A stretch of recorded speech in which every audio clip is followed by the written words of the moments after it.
Innal hamdalillah nahmaduhu wa nasta'inuhu wa nastaghfiruh wa na'udzubillahi min syururi anfusina wa min sayyiati a'malina may yahdihillahu fala mudhillalah wa may yudlil fala hadiyalah.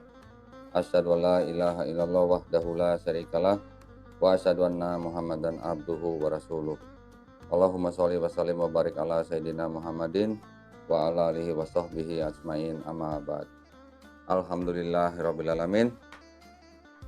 Bersyukur pada Allah Subhanahu wa taala, pada hari ini kita bisa bertemu kembali ya. Kita masih diberikan nikmat sehat, nikmat Islam untuk melanjutkan kelas kita. Hari ini berarti pertemuan ke berapa? Kelima ya berarti ya. Ya. Alhamdulillah yang datang lumayan nih 8 orang nih. 2 kali yang kelas kemarin ya. Nah, hari ini kita mau coba menyelesaikan bagan yang minggu kemarin kita sudah pelajarin ya. Ada banyak tambahan, bukan beberapa, banyak tambahan di bagian sebelum dan sesudahnya. Saya berharap tambahan-tambahan ini bisa lebih membuka wawasan kita, baik sebagai muslim, juga sebagai akademisi gitu ya. Karena kelas kita ini adalah kelas akademisi, maka kita juga harus menerima pandangan akademisi. Oke.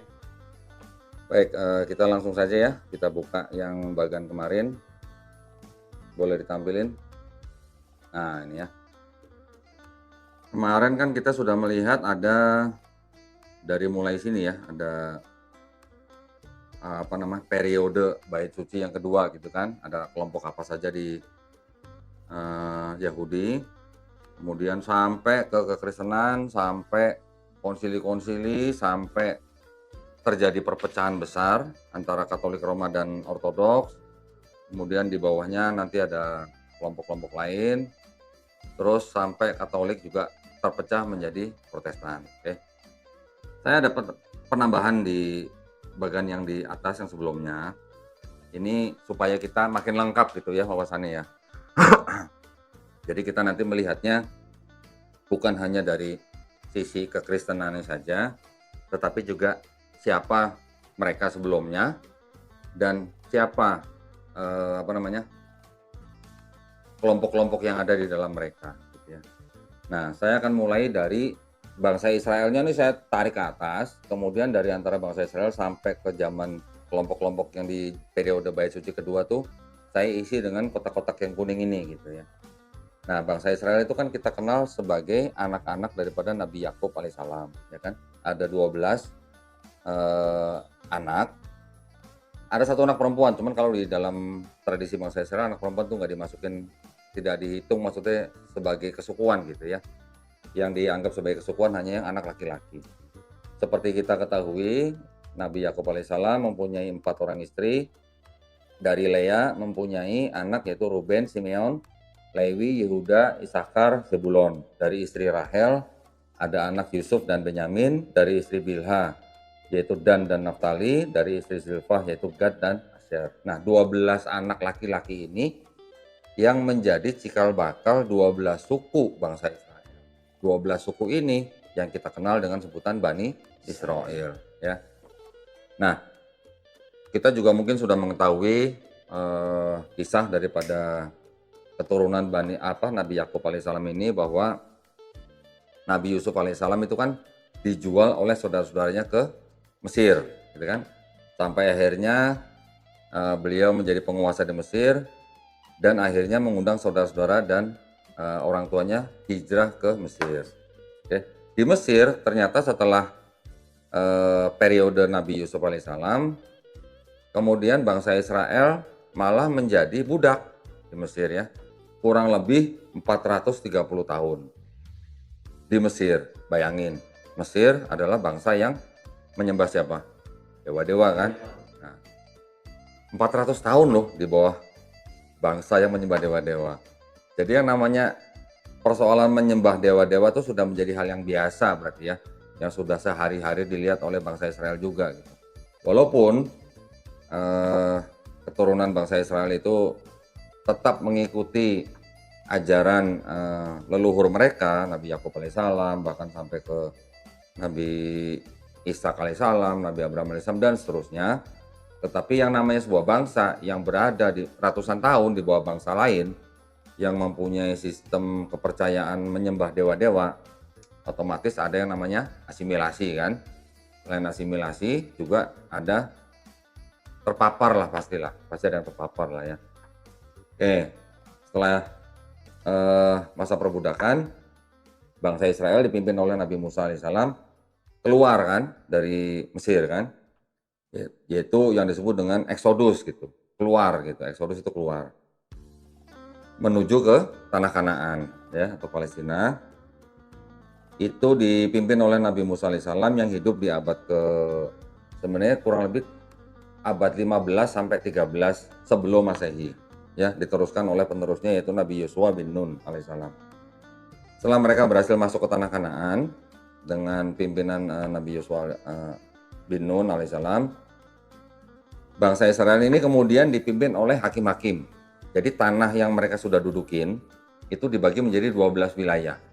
12 wilayah mengikuti 12 suku gitu ya, karena mereka 12 suku, jadi tanah mereka dibagi menjadi 12 wilayah dan mereka dipimpin oleh hakim-hakim gitu ya. Pernah dengar Samson? Pernah dengar? Nah, itu salah seorang hakim. Hakim yang pertama adalah Yosua bin Nun sendiri. Nah, pernah dengar Samson kan yang tahu lah ya ceritanya ya, yang kekuatannya ada di rambut gitu ya. Yang saya penasaran bulu keteknya kalau dipotong, dicukur kuat apa enggak gitu. Oke, kemudian setelah mereka dipimpin oleh hakim-hakim, bangsa Israel akhirnya minta untuk dipimpin oleh seorang raja ya. Mereka minta, kemudian diangkatlah seorang raja pertama yaitu bernama Saul. Saul akhirnya meninggal, digantikan oleh penerusnya yaitu Nabi Daud alaihissalam. Nabi Daud alaihissalam sebelum mangkat dia mengangkat anaknya Nabi Sulaiman atau Salomo alaihissalam menjadi penerusnya. Ya. Nah, pada saat itu, pada saat Salomo atau Nabi Sulaiman alaihissalam itu memerintah Bani Israel, Nabi Sulaiman itu mendirikan bait suci, ya, bait suci. Kemudian setelah dibangun dan kemudian setelah beliau wafat, kerajaan Israel ini terpecah menjadi dua. Ada kerajaan Israel Utara, kerajaan Israel Selatan. Ya. Kerajaan Israel Utara dipimpin oleh Raja Yeroboam, kerajaan Israel Selatan dipimpin oleh Raja Rehoboam. Kira-kira terjadi di abad ke-10 sebelum Masehi. Nah, beberapa ratus tahun kemudian Israel Utara ditaklukkan oleh kerajaan Assyria, gitu ya.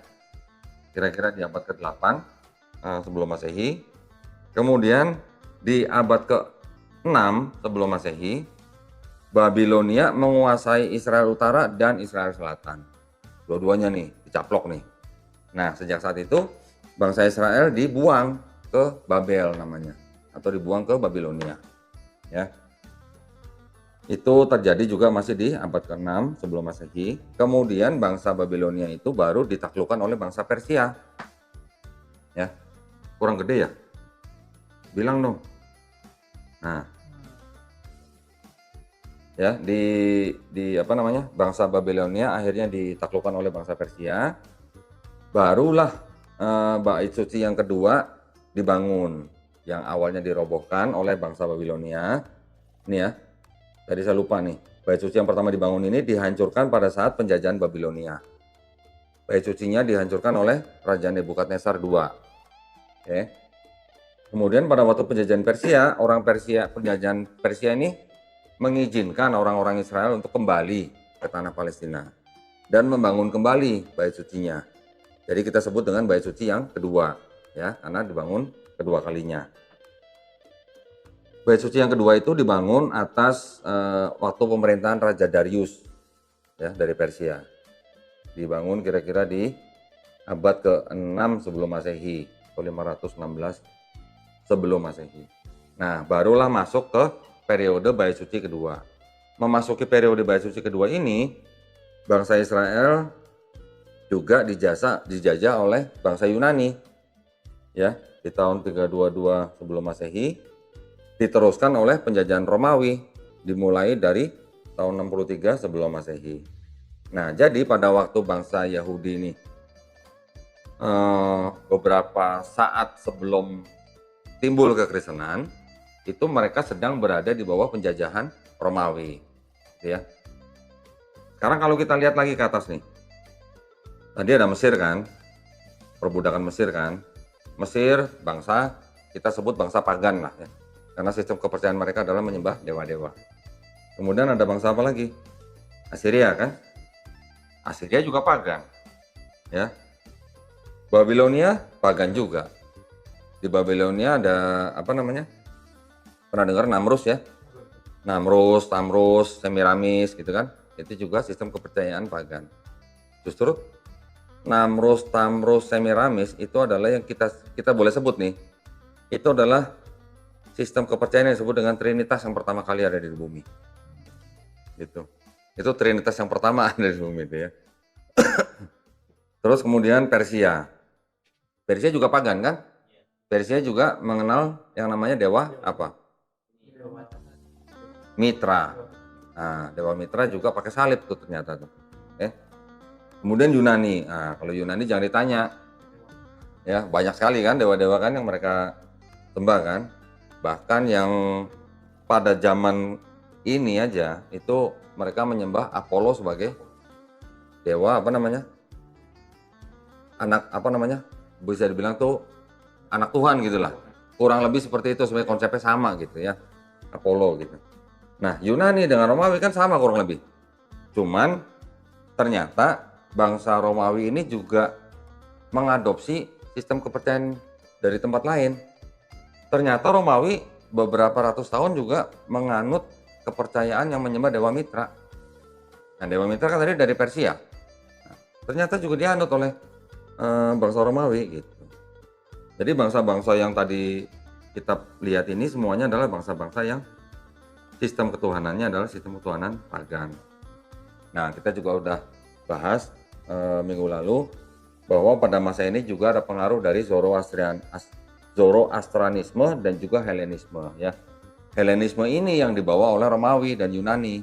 Helenisme ini berasal dari Yunani gitu. Ya.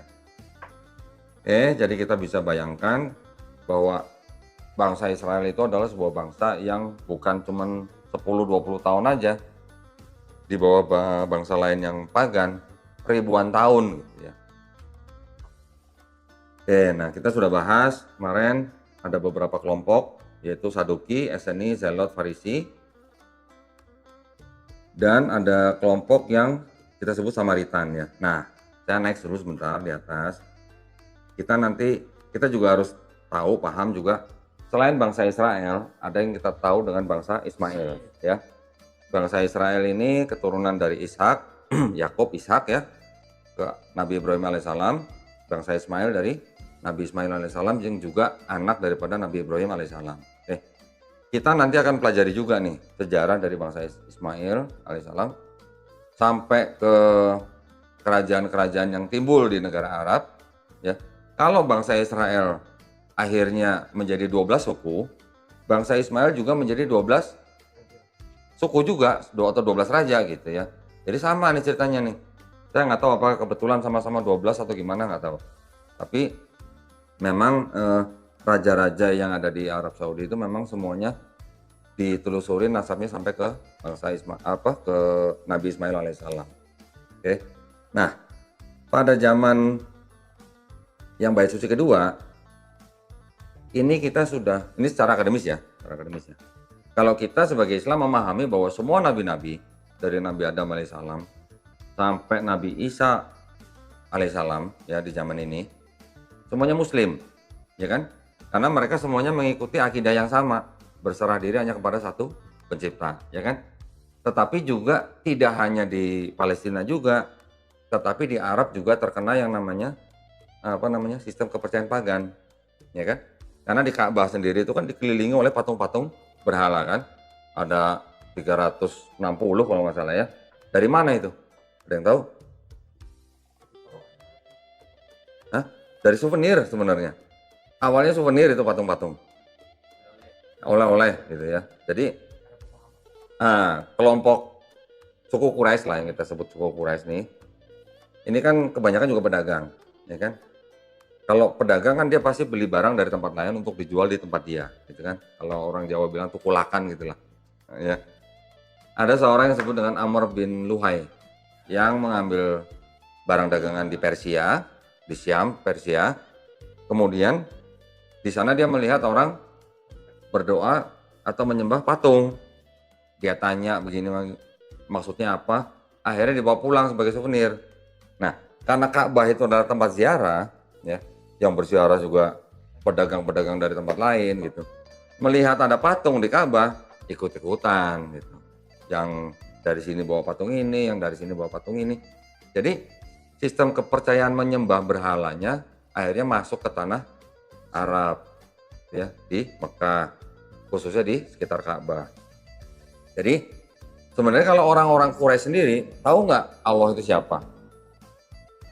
Tahu, karena kan mereka keturunan dari Ismail alaihissalam. Pasti ajarannya nyampe dong. Mereka pasti tahu siapa Allah Subhanahu wa taala.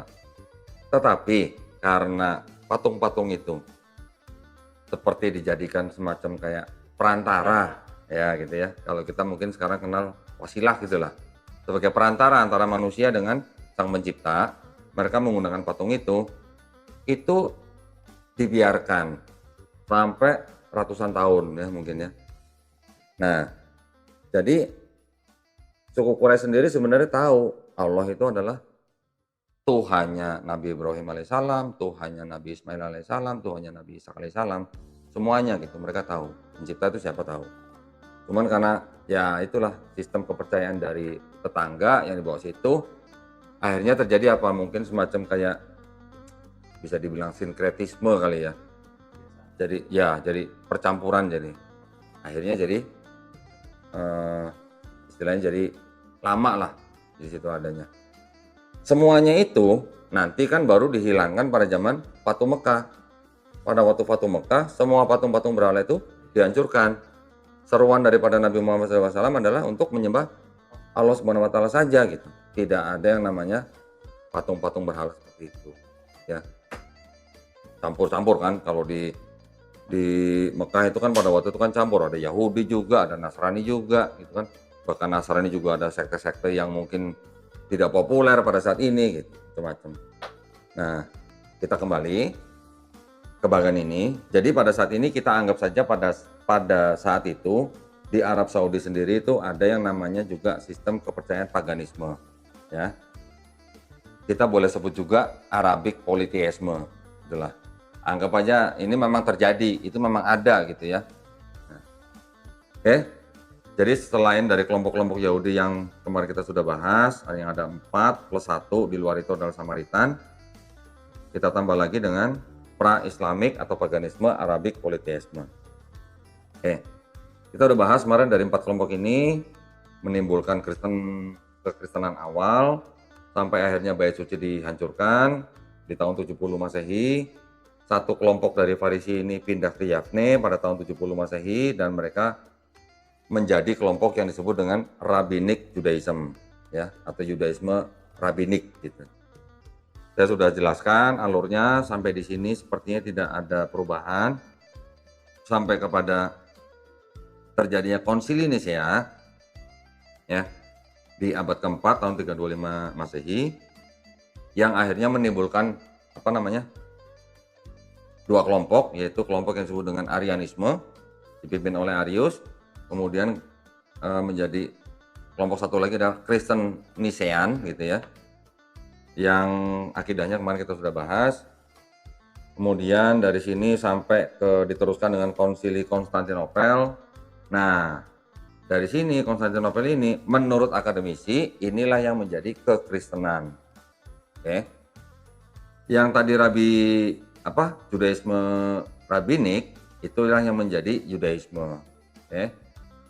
Terus yang Samaritan ini ya, yang ini menjadi kelompok Samaritanisme yang sampai sekarang masih ada orang-orangnya, walaupun jumlahnya di bawah 1000 orang, cuma kira-kira 800-an orang.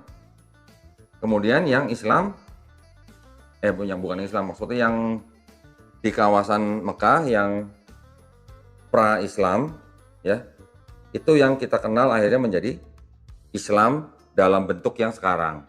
Ya. Bentuk yang sekarang ini maksudnya dengan apa? Dengan yang mengikuti syariat yang diturunkan kepada Nabi Muhammad SAW. Oke. Nah, yang disebut dengan Kristen Ebionite, kan kemarin kita lihat di sini kan ya ada ya.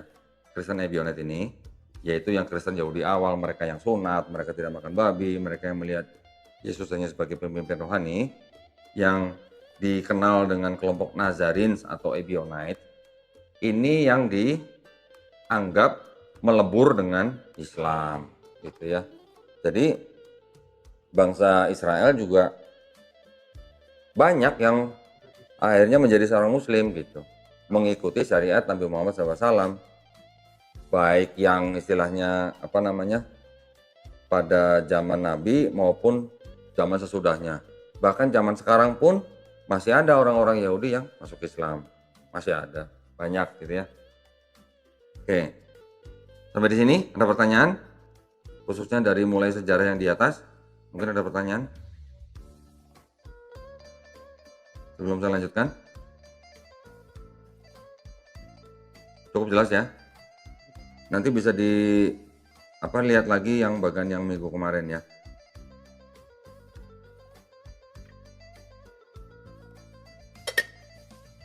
Oke, kita lanjutkan. Udah azan belum tuh? Belum ya? Hah? Belum ya? Oh ya, tunggu masjid yang berarti. Oke, kalau gitu kita lanjutkan sebentar. Nah, dari Konsili Konstantinopel kita kemarin juga sudah bahas, ada Konsili Efesus yang menetapkan Yesus Bunda Maria sebagai Theotokos ya. Kemudian dari Efesus ini menimbulkan Konsili Kalsedon tahun 451. Kemudian dari Kalsedon ini juga ada kelompok lain yang disebut dengan Nestorian. Ini yang menolak Konsili Efesus. Nah, ini kemarin kita sudah bahas, paling ada tambahan di sini. Nanti dari perpecahan Gereja Timur ini ternyata ada yang melenceng ke kelompok yang lain, yang di luar Nestorian ini. Jadi masuk ke kelompok yang besar gitu. Ya. Coba kita lihat nih ya, dari Nestorian ini selain mereka menjadi Assyrian Gereja Timur dan akhirnya menjadi Gereja Kuno Timur, dari Nestorian ini ternyata di tahun 1552 ini ada yang pecah menjadi, kita telusurin nih kemana nih garisnya nih. Garis sepanjang bener nih. Nah, menjadi Gereja Katolik Kaldean. Ya. Kaldean itu kan memang kita kenal dengan daerah yang di Iran atau Irak gitu. Irak. Oke, sampai di sini dari Kalsedon mereka jadi menimbulkan ada Kristen Patriarki ya, atau kita sebut dengan Kalsedonian, pengikut Konsili Kalsedon. Mereka mendirikan patriarki 5 di Roma, Konstantinopel, Alexandria, Antiok, dan Yerusalem. Dari patriarki Roma menimbulkan Katolik Roma. Ya, dari patriarki Konstantinopel akhirnya menimbulkan Ortodoks Timur. Terjadi perpecahan besar di abad ke-11, yaitu di tahun 1054 Masehi, dengan beberapa sebab ya ini ya. Pertama adalah Paus bisa memimpin seluruh gereja. Menurut Katolik Roma, Roh Kudus berasal dari Bapa dan Anak, sedangkan menurut Ortodoks Timur, Roh Kudus hanya berasal dari Bapa. Ini yang menimbulkan perpecahan dari kekristenan awal yang menjadi patriarki itu menjadi Katolik dan Ortodoks. Ya. Ortodoks kemarin kita sudah bahas, ya, menimbulkan mendirikan sebuah ekumenis gitulah sebagai perwakilan representatif gitu, yang mewakili dari Ortodoks dari Rutenian, Bulgaria, Serbia, Yunani, Romawi, Albania, Polandia, Georgian. Tetapi selain itu mereka juga punya gereja independen, yaitu gereja Cyprus. Ini juga Ortodoks. Nah, dari patriarki yang lain menimbulkan patriarki Ortodoks Yunani dari Alexandria, kemudian Yunani dari Antiok, dan juga Yunani dari Yerusalem. Ada beberapa perubahan sedikit nih ya, kalau kita perhatikan dari yang kita bahas kemarin. Dari Rutenian itu ternyata itulah yang menjadi cikal bakal gereja Ortodoks Rusia. Ya. Dari Rusia ini baru mereka membawahi, ada Ortodoks Cekoslovakia dan Slovenia, ada gereja Ortodoks Amerika, dan juga menimbulkan kelompok yang terpisah yang agak kecil, yaitu kelompok orang beriman lama atau disebut dengan all believers gitu. Kemudian yang Serbia menurunkan gereja Ortodoks Makedonian, yang Yunani dan Romania ini sama-sama menimbulkan atau ada yang keluar dari dua kelompok ini menjadi kelompok yang disebut dengan All Calendarians atau kalenderis lama. Ini mereka kelompok yang mengikuti sistem kalender Julian, ya, sebelum diterapkan sistem kalender Georgian. Oke. Kemudian yang Ukraina kemarin kita sudah bahas. Terus apa ya, yang kalau yang Ortodoks Timur juga kita kemarin dari Alexandria dan Antioquia ini menimbulkan Kristen Oriental Ortodoks. Ini yang menolak hasil Chalcedon, yang menolak hasil Konsili Chalcedon. Jadi di sini mereka mempunyai pemahaman bahwa Yesus itu hanya mempunyai satu sifat gitu ya, satu pribadi dan satu sifat. Sedangkan kalau yang di kelompok yang Chalcedonian itu mereka menganggap Yesus itu mempunyai dua sifat atau dua nature atau dua kodrat gitu ya. Jadi satu pribadi tapi dua nature. Nature-nya apa? Yaitu 100% manusia, 100% Tuhan. Ya. Ada yang tahu caranya gimana? Kalau satu entitas itu kan harusnya kan 100% ya. Berarti kalau separuh-separuh kan 50%, 50% ya. Ini kok 100%, 100% gitu. Berarti 200% gitu. Ya. Nah, ini kemarin kita sudah bahas. Nah, ada tambahan sedikit gini. Dari yang gereja apostolik Armenian, mereka menimbulkan kelompok yang disebut dengan Paulisian, ya. Kira-kira di tahun 600-an Masehi, kemudian menurunkan kelompok Bogomils, kemudian baru kelompok Katars yang ada di Perancis. Oke. Sampai di sini kemarin Katolik kita juga udah bahas ya. Yang dua bagian di atas kemarin saya turunkan ke bawah di sini. Nah, ini juga ada perubahan. Jadi ini kemarin hanya letak dan alurnya saja gitu ya. Nanti kalau mau lihat ini berasal dari kelompok mana kita harus ngikutin garis ini nih. Ya. Contoh seperti ini nih, yang gereja Maronite Katolik.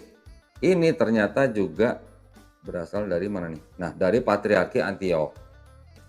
Dari Patriarki Antioch menurunkan gereja Maronite Katolik. Kemudian gereja Katolik Kaldian tadi kita udah ya. Syro Malabar ini kalau nggak salah dari India. Kita lihat dari. Nah, Santo Thomas yang dari India. Puyeng nggak nih ngeliat begini? Hah? Puyeng nggak? Lu yang lihat aja puyeng, apalagi gue yang bikin. Oke, gereja Katolik Yunani Ukraina nih. Coba kita lihat contohnya nih. Berasal dari mana nih? Dari gereja Ortodoks Ruthenian. Sedangkan yang gereja Katolik Yunani Ruthenian sendiri ini ternyata juga sama dari gereja Ruthenian. Yang Melkite dari mana nih? Patriarkat Ortodoks Yunani dari Antioch. Katolik Lama dan Sede Vacantis kemarin kita udah bahas. Nah, ini ada yang baru nih, SSPX namanya Society of Saint Pius ke-10 gitu. Juga ada gereja independen Filipina. Nah, ini timbul dari gereja Katolik. Ini memisahkan diri gitu loh. Ya, tahun-tahunnya sudah ada semua. Ini yang saya tambah-tambahin. Oke, yang ini gereja Koptik. Nah, kita lihat nih Koptik nih. Koptik nih berasal dari gereja Ortodoks Syriak ternyata, ya. Jadi ada gereja Koptik Katolik, gereja Syriak Katolik, dan gereja Katolik Armenian. Gereja Katolik Armenian ini berasal dari pecahan dari gereja Apostolik Armenian, ya. Jadi setiap kelompok pecah lagi, setiap kelompok ini pecah lagi, nanti kelompok di bawahnya pecah lagi, gitu. Nggak ada habisnya gitu. Oke, sampai di sini kita kemarin sudah bahas ya dengan tambahan-tambahan yang tadi saya sebutkan ya. Nah, turun di Protestan, kita mengetahui bahwa kita sudah bahas juga bahwa dari Katolik Roma itu akhirnya pecah dengan kelompok Protestan yang digagas oleh Martin Luther. Ada yang ingat nggak kemarin Martin Luther protes kenapa? Karena ini Salah satunya yang populer. masa menjajah Oh ya, surat penebusan dosa ya. Surat penebusan dosa yang bisa diperjualbelikan gitu ya. Nah, oke, ini kemarin saya juga ada tambahan sedikit. Kalau yang proto-protestan sudah ada tambahan Lollards nih di tahun 1381. Ini ada tambahan satu lagi nih, tapi ini saya juga belum tambahin. Nanti dia akan turun ke bawah nih yang ini. Yang Lutheran kemarin kita sudah bahas. Sampai ini kita sudah bahas ya, berarti ya, yang Lutheran ya. Nggak ada perubahan kayaknya sih. Nah, yang Anglican juga kita kemarin sudah bahas. Dari Anglican ini turun. Nah, ini yang penting yang kita perlu perhatikan sedikit adalah dari gereja Inggris. Ini kan menimbulkan ada kelompok yang disebut dengan separatis Inggris. Nah, separatis Inggris ini nanti yang menimbulkan banyak kelompok di bawahnya. Ya. Ini yang menimbulkan kelompok lain di luar daripada Anglikan. Nah, contohnya yang biru ini, oh tuh sampai menimbulkan kelompok apa? Biru, Quakers tuh. Quakers itu udah aliran yang udah kita mungkin nggak pernah dengar tuh ya.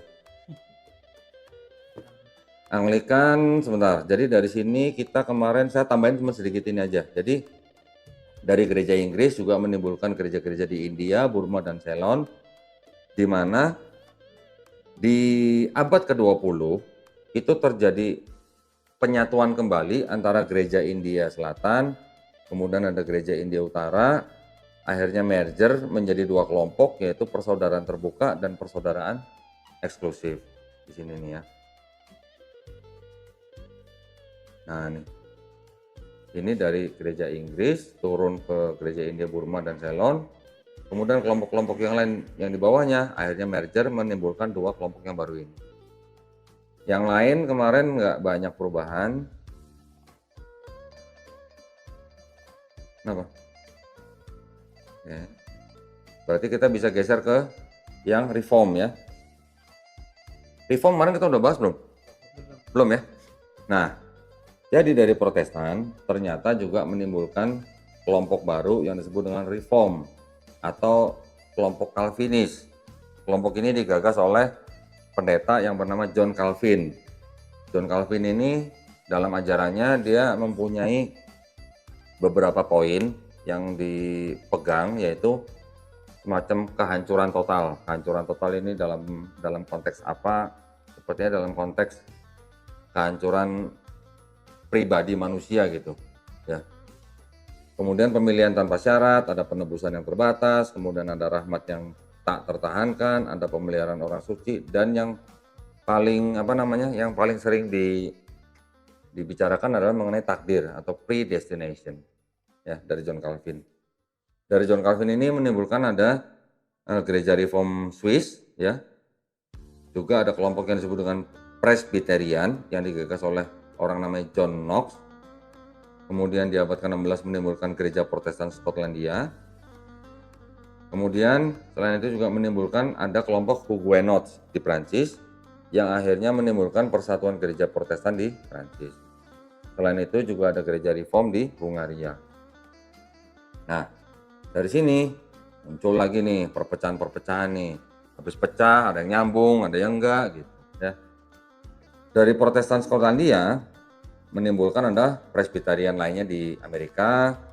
Kemudian di abad ke-18 juga sudah ada gereja Presbyterian di Amerika. Kemudian mereka menimbulkan gereja utara dan gereja selatan. Terus akhirnya di 1958 menghasilkan UPC USA.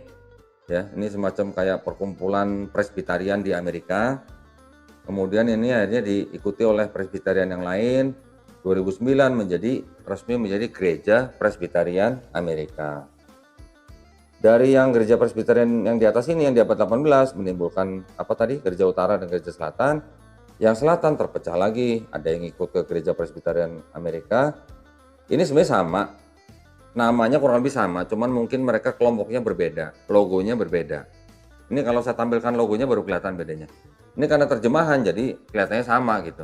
Padahal kelompoknya berbeda gitu ya. Dari Gereja Utara di 1884 mereka akhirnya terpisah menjadi Gereja Presbyterian Korea. Nah, ini juga sama. Ini Korea ini hanya beda kotanya saja. Saya lupa menampilkan nama kotanya. Yang satu nama kotanya apa, yang kedua apa gitu lah. Ini hanya beda nama kota aja. Tapi dua kelompok gitu ya. Kemudian kalau yang ini dari ini ternyata dari kelompok yang lain ini dia masuk ke dalam reform tapi berasal dari kelompok lain nih. Kita lihat. Kelompok yang berasal dari separatis Inggris. Tuh. Tadi ya. Separatis Inggris yang garis coklat hitam ini ternyata di abad 18 mereka sudah mempunyai kelompok yaitu gereja-gereja jemaat dan koneksi Kristen. Kemudian bersama dengan jemaat yang di tahun-tahun 1600-an bergabung menjadi gereja jemaat Kristen di 1931. Kemudian ada kelompok lagi Sinode Evangelikal Amerika Utara, nih ya, garisnya hijau nih. Coba kita lihat nih berasal dari mana nih. Juga dari separatis Inggris juga. Jadi dari satu separatis Inggris ini menimbulkan banyak kelompok yang berbeda. Dari Sinode Evangelikal ini menimbulkan gereja evangelis dan reform di tahun 1934. Keduanya ini bersatu di 1957 menjadi Persatuan Gereja Kristus. Nah. Oke, kemudian dari yang jemaat di tahun 1600-an terpecah lagi menjadi apa ini? Yang disebut dengan Asosiasi Unitarian Amerika. Kemudian bergabung dengan Gereja Universalis Amerika. Di tahun 1981 mereka menjadi Asosiasi Universalis nih sebenarnya. Universalis. Nah, oke. Nah, ini adalah kelompok reform, gitu ya. Ada nggak reform di Indonesia? Ada. Jadi kebanyakan kalau yang dari Inggris dan sebagian dari Amerika banyak yang menyebarkan cabangnya ke Indonesia, banyak. Di Australia juga ada yang dari Amerika. Ya. Di Indonesia jadi ada Lutheran, ada Reform.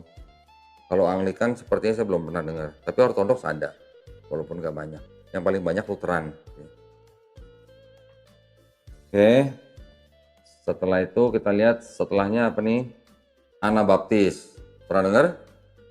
Gereja Anabaptis? Nah, Anabaptis ini dari mana? Nah, kita lihat nih ya. Juga dia dari Protestan, ya, yang memisahkan diri dengan kelompoknya menjadi Anabaptis.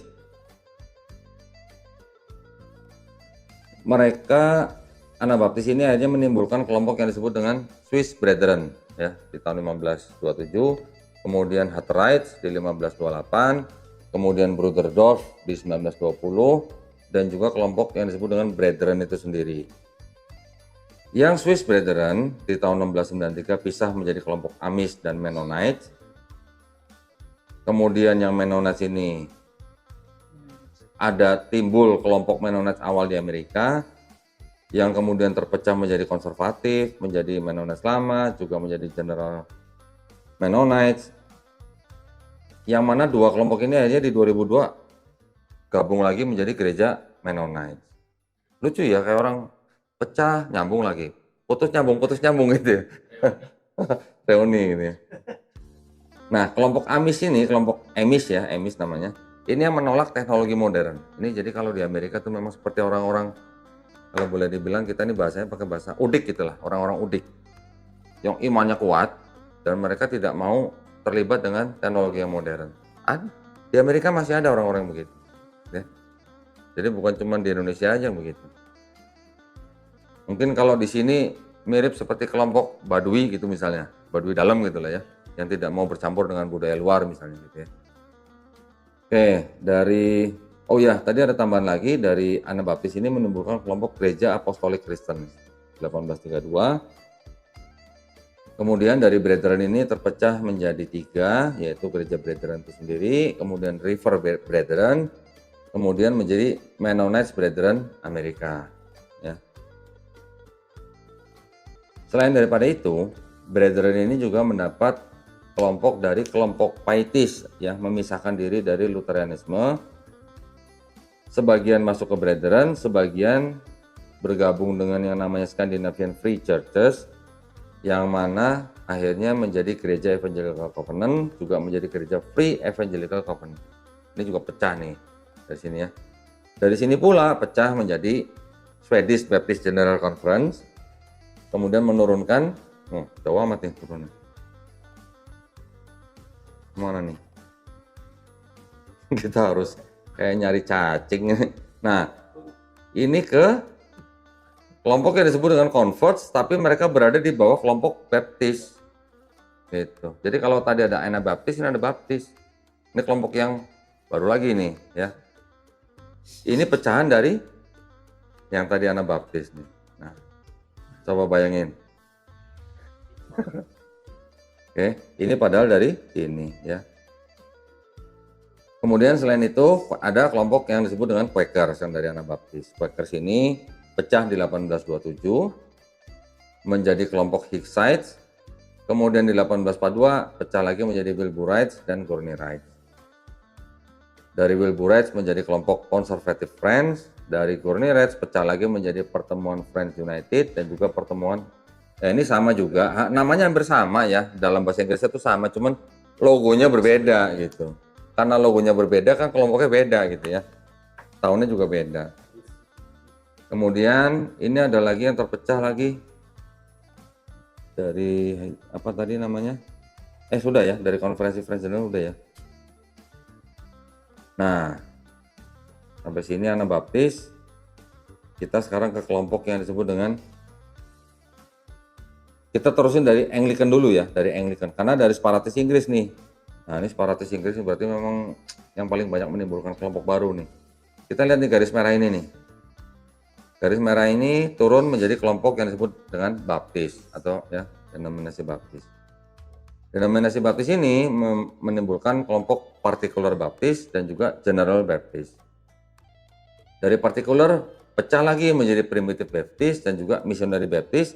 Ternyata Missionary Baptis juga sebagian dari General Baptis. Ya. Nah, dari Missionary Baptis ini menimbulkan gerakan yang disebut dengan First Great Awakening. Ini yang memang waktu itu mungkin cukup populer ya. Ini timbul di Amerika dan Inggris. Kemudian dari Primitive Baptist turun ke Westboro Baptist Church. Nah, dari First Great Awakening ini pecah menjadi 3, yaitu Black Baptist, juga ada Triennial Convention, juga ada Free Will Baptist. Ini di sini sudah terlibat dengan isu-isu perbudakan, ya, karena pada zaman-zaman ini kan masih ada budak masih menjadi harta gitu ya, harta orang-orang kulit putih yang di Amerika dan sekitarnya, Amerika Latin juga ya. Nah, karena ada perbudakan, ada yang pecah ke Konvensi Baptis Selatan, ini konservatif. Tetapi juga di 1907 menimbulkan Northern Baptist Convention, ini yang golongan liberal. Ini yang menimbulkan gereja Baptis Amerika sampai akhirnya menjadi jaringan gereja Venture namanya di 1947. Yang Free Will Baptist ada yang sebagian masuk ke Northern Baptist, sebagian menimbulkan Asosiasi Nasional Free Will Baptist. Ya. Kalau yang tadi konservatif ini pecah lagi menjadi Asosiasi Baptis Amerika. Ada Persekutuan Internasional Baptis, Bible Baptis, ada menimbulkan Cooperative Baptist Fellowship. Sedangkan yang di Black Baptist ini turun menjadi Konvensi Baptis Nasional Amerika di 1895, pecah menjadi Konvensi Baptis Nasional Amerika, dan akhirnya menurunkan National Missionary Baptist Convention of America. Namanya panjang-panjang bener ya. Kemudian juga terpecah bagiannya yang lain adalah Progressive National Baptist Convention. Nah, ini adalah dari kelompok Baptis. Pernah dengar yang kelompok Advent? Pernah dengar Advent? Kok belum kelihatan di sini ya? Hah? Di mana? Nah, di sini. Ya. Ini berarti tadi udah azan ya? Aku kita nggak sholat dulu? Kok nggak ada yang ngingetin azan tadi? Gimana? Kita sholat dulu aja ya. Tadi kita sudah sholat asar. Sampai di mana tadi? Di baptis udah ya. Nah, baptis udah. Sekarang kita ke metodis nih. Nah, tadi kita dari baptis beralih ke metodis. Ya. Metodis ini ada metodis yang di Amerika, juga ada metodis yang di Inggris. Ya. Yang di Amerika itu di tahun 1795 ada gereja metodis episkopal, kemudian terpecah menjadi gereja metodis dan juga ada MEC South ya. Tapi akhirnya bergabung lagi, namun dari yang MEC South ini juga menjadi gereja episkopal Kristen Metodis ya di 1870. Nah, dari gereja metodis yang di Amerika ini di tahun 2022 baru menjadi gereja metodis global. Nah, dari yang tadi gereja metodis episkopal, dia menimbulkan perpecahan lagi, yaitu gereja episkopal metodis Afrika, ada gereja episkopal Zion metodis Afrika, bedanya cuma kata Zion tuh ya. Terus ada lagi gereja Wesleyan, juga ada gereja Free Methodist. Nah, kalau yang dari metodis Inggris, dia di tahun 1795 ada gereja metodis Wesleyan, juga begitu, pecah menjadi gereja metodis lainnya. Ada yang gabung lagi di 1932 menjadi gereja metodis Great Britain, Inggris ya. Dari yang gereja metodis lainnya, ada yang menimbulkan kelompok Salvation Army di 1865. Juga ada, nah ini, yang dari metodis lainnya ini menimbulkan apa namanya? Bingung aneh ngeliat ini begini nih. Ada jemaat Kanada, ada Presbyterian Kanada, ada Metodis Kanada. Di satu kelompok yang lain lagi ada jemaat Australia, ada Presbyterian Australia, ada Metodis Australia. Jadi dari metodis lain ini menimbulkan dua kelompok, Metodis Kanada dan Metodis Australia, ditambah dengan Presbyterian Australia dan jemaat Australia serta Presbyterian Kanada dan jemaat Kanada, masing-masing merger. Yang Kanada di tahun 1925 menjadi gereja United Kanada, yang Australia merger di tahun 1977 menjadi gereja Persatuan Australia. Ya. Kemudian ada juga kelompok yang disebut dengan gereja United Brethren in Christ. Ada juga yang disebut dengan Albright Brethren. Ini dua-duanya di tahun 1800 dan tahun 1800-an bergabung menjadi gereja Evangelical Persatuan Brethren di 1946. Kemudian ikut merger dengan gereja Metodis di tahun 1998 menjadi gereja Metodis United ya. Kemudian 2022 menjadi gereja Metodis Global. Jadi kalau kita lihat begini, dalam satu gereja ya atau satu denominasi itu ternyata selain menimbulkan perpecahan, dia juga menerima masuk dari kelompok lain gitu. Jadi sangat apa ya, sangat dinamis gitu ya. Ada yang pecah, ada yang masuk baru, menimbul pecah lagi, masuk baru lagi, ada yang udah pecah, gabung lagi, sebagian gabung, sebagian pisah gitu ya. Jadi ya itulah mungkin yang namanya manusia ya. Pemikiran beda sedikit, beda kelompok. Nanti pemikiran mirip-mirip, gabung lagi gitu ya. Ini semuanya sebenarnya kalau kita lihat ke atas, akidahnya memang semuanya masih akidah Protestan. Tetapi dari Protestan sendiri itu menimbulkan berbagai banyak kelompok seperti ini karena apa? Karena tiap-tiap kelompok itu tadi yang seperti kita lihat ada yang liberal, ada yang konservatif, ada yang nggak terima teknologi, ada yang mau menjadi benar-benar orang yang soleh gitu, ada yang menekankan pada Roh Kudusnya, ada yang menekankan pada pribadi Yesusnya dan segala macam. Banyak sekali gitu ya. Oke, ini metodis. Nah, sekarang kita bahas sedikit mengenai kalau tadi ada First Great Awakening di abad ke-18, ini ada yang namanya Second Great Awakening.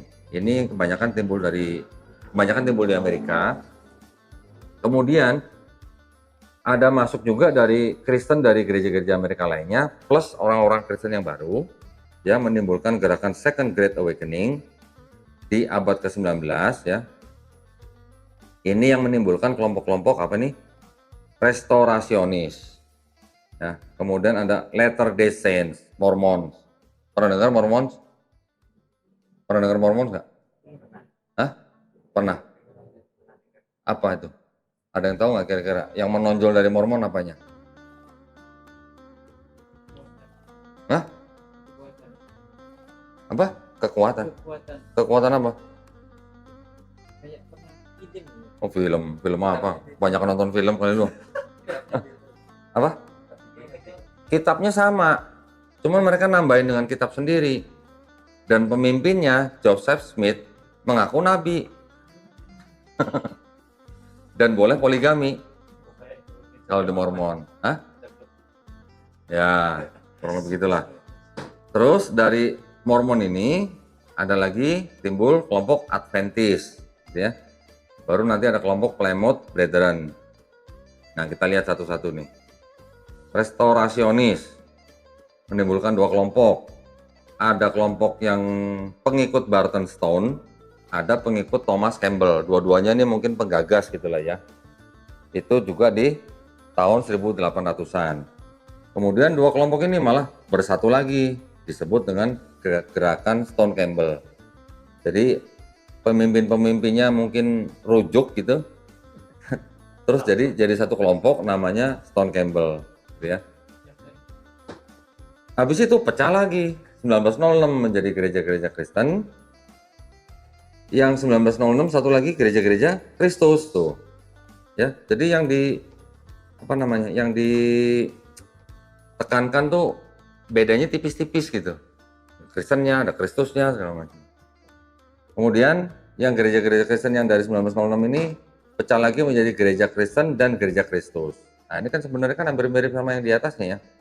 Pecahannya menjadi gereja Kristen Advent. Ini di 1968. Kemudian yang Mormon, nah ini di 1830 itu ada mendirikan gereja Kristus. Mereka adalah pengikut dari pemimpinnya yaitu Joseph Smith yang mengaku nabi. Gitu.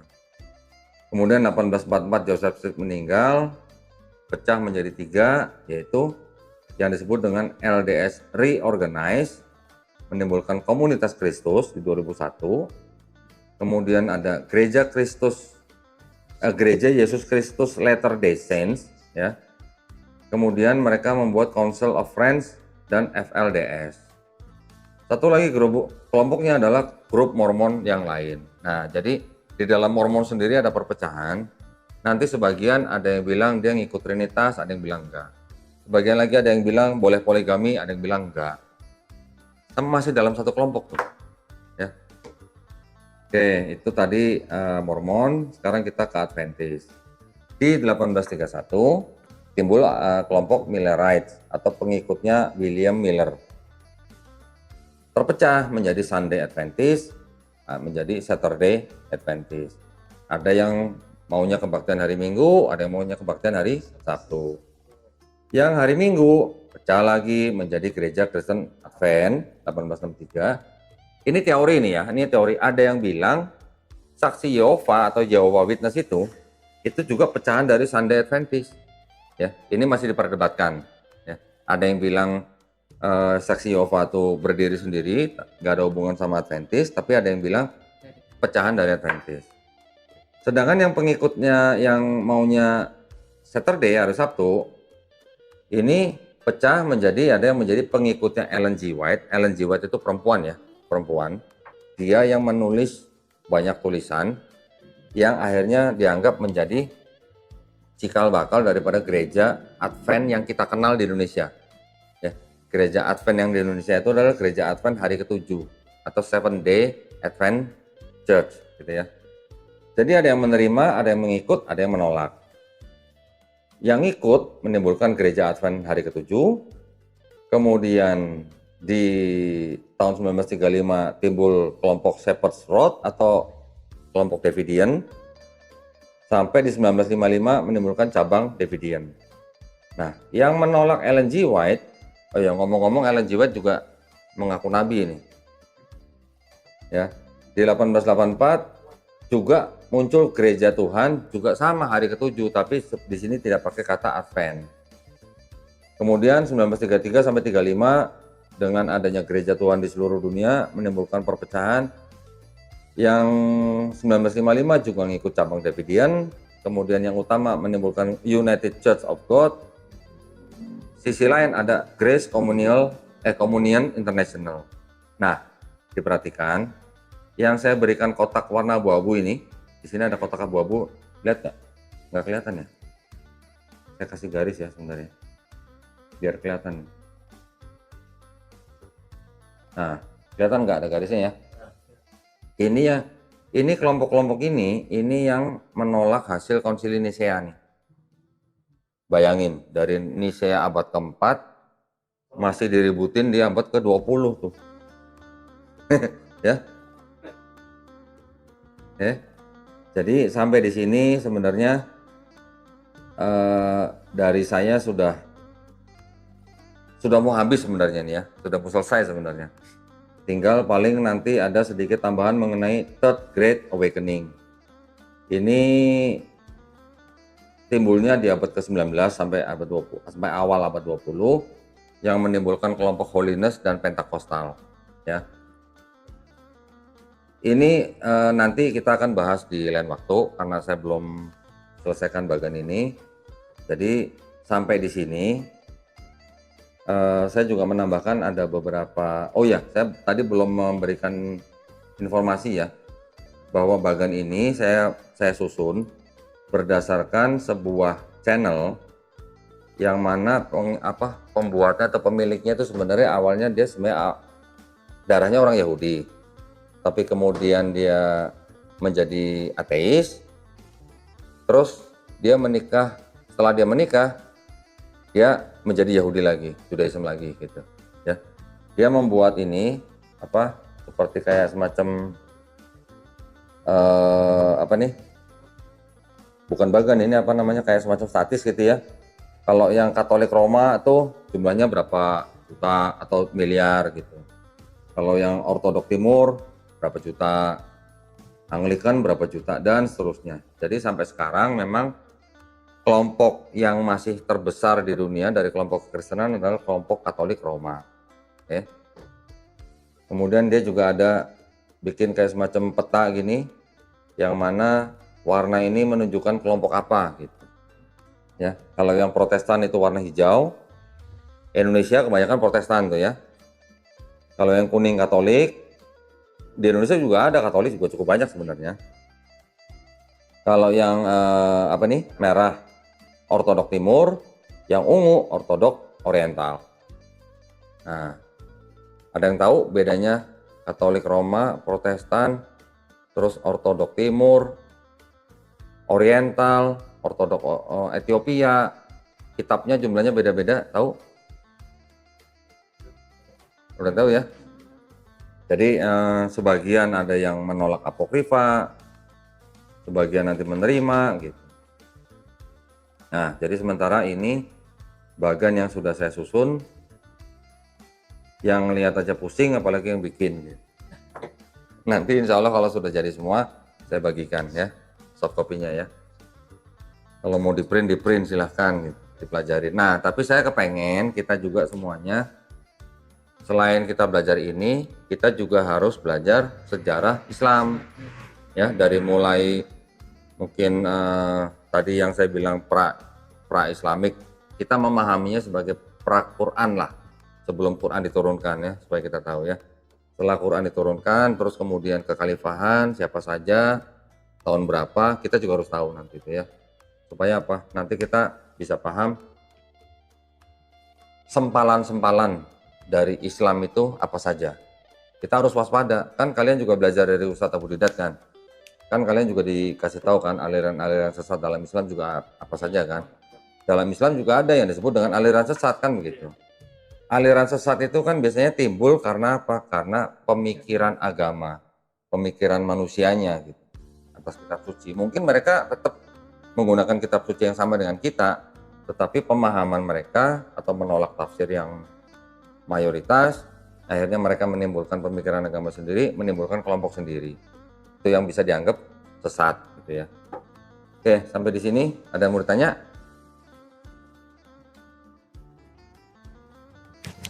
Silakan. Bismillah. Ustadz, dari sekian apa ya cabang-cabang atau kelompok-kelompok yang sudah ada yang terpisah kemudian kembali lagi, dari sekian banyak itu ada nggak yang mungkin tidak Ustadz cantumkan atau pernah baca sebenarnya kelompok yang Masih ada, masih ada, iya masih ada. Ini belum semua ini. mm, Ini belum semua nih. Bahkan di Indonesia ada yang saya belum cantumkan di sini, yaitu kelompok Oneness Pentakostal. Mungkin ya, ini mungkin ya. Koreksi saya kalau salah. Mungkin itu yang dari kelompok yang tadi saya bilang tuh yang Third Awake. Apa nih yang paling bawah tadi? Third Great Awakening. Di sini kan ada Pentakostal tuh, paling bawah tadi tuh kan. Mungkin sempalan dari situ, mungkin juga bukan. Karena Pentakosta, saya juga dulu pernah di Pentakosta. Pentakosta itu mereka menonjolkan tentang kejadian Pentakosta ketika dianggap murid-murid Yesus menerima jamahan Roh Kudus. Ada yang begitu, jadi ada yang nyanyi-nyanyi, bahkan ada yang berbahasa roh katanya. Berbahasa roh itu berbahasa yang tidak dimengerti oleh orang lain gitu ya. Yang mungkin ya mungkin kayak bisa kelihatan kayak orang sedang kesurupan mungkin kelihatannya, tapi mereka mengakunya itu adalah bahasa yang didapat dari Roh Kudus katanya. Ya. Ada aliran-aliran memang yang mungkin belum masuk sini, tapi jumlahnya sangat sedikit. Gitu. Kalau yang misalnya jumlahnya cukup besar sampai jutaan, nanti akan saya cari tahu lagi. Kalau ada saya masukin lagi. Gitu. kalau ajaran yang apa ya yang ekstrim gitu Ustadz. Ada Children of God. Nah, pernah dengar nggak? Kalian pada belum lahir. Ada kekristenan yang menamakan dirinya Children of God. Kebaktiannya ngapain? Kebaktiannya ngapain? Free sex. Free sex. Cowok cewek campur free sex sudah, orgi namanya itu. Bebas sudah. Ada yang begitu. Di tempat yang mereka sebut gereja, tapi bukan gereja yang resmi gitu. Di Indonesia dulu pernah ada. Terus pernah dengar lagi gereja setan? Wah, kalian berarti nggak pernah nonton itu ya, komedian Mongol ya? Hah? Kalau Ustadz siapa? kalau Iya, Satanic Church. Ya itu Mongol itu dari Satanic Church. Dia terang-terangan mengaku bahwa dia di gereja satanik gitu. Itu kelompok sesat kan? Disesatkan. Nah, tapi gini, di luar daripada itu yang ekstrim, itu kan ekstrim. Tapi di luar daripada bagian yang tadi saya jelasin, itu masing-masing kelompok bilang ke kelompok yang lain, kamu bukan Kristen. Nanti kelompok itu ngatain yang kelompok yang ini, kamu bukan Kristen gitu. Contoh yang Mormon. Ya, yang Mormon. Dianggap oleh kelompok-kelompok lain, dia bukan Kristen. Tapi yang dibahas, yang disembah, istilahnya yang menjadi figur utamanya tetap sama, Yesus Kristus. Gitu. Tapi setiap kelompok mengatakan, kamu bidat, kamu bidat, kamu bidat. Gitu. Masing setiap kelompok membidatkan. Permasalahannya hanya masalah-masalah akidah itu tadi, teologi. Yang saksi Yehova dibilang bukan Kristen. Iya kan? Saksi Yehova dulu di Indonesia pernah dilarang. Pernah dilarang selama 25 tahun. Baru akhirnya diizinkan lagi. Kalau saksi Yehova nggak mau hormat bendera Indonesia. Nggak boleh.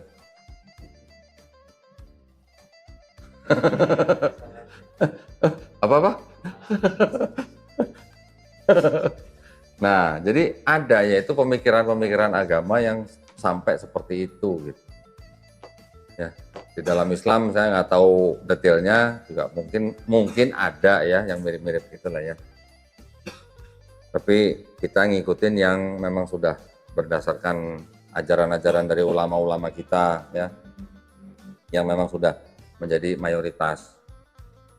Oke, kita ya saya ini cuma pesan ya, ini cuma intermezzo. Saya cuma pesan mungkin kamu dari di Islam kelompok apa, kamu kelompok apa yang berbeda, nggak apa-apa, nggak masalah. Tapi yang penting Tuhannya sama nggak? Allahnya sama, nabinya sama nggak?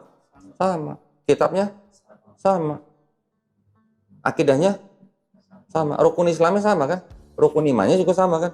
Jadi kalau dari kelompok-kelompok apa, dari organisasi-organisasi apa, nggak masalah. Tapi pesan saya, sesama Muslim jangan saling berdebat.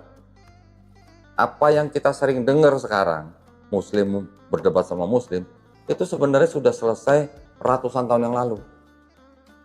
Pada zaman imam-imam kita gitu. Ya, zaman imam-imam kita dari abad-abad awal, dari abad-abad pertengahan, itu semuanya udah kelar gitu. Ngapain sekarang diributin lagi? Gitu. Biasanya orang yang mengajak berdebat sesama Muslimnya, dia ingin mencari kelompok apa, mencari tambahan anggota gitu kan. Iya bisa dong. Sama juga seperti Kristen kan. Kristen juga melakukan misi penginjilan nyari apa?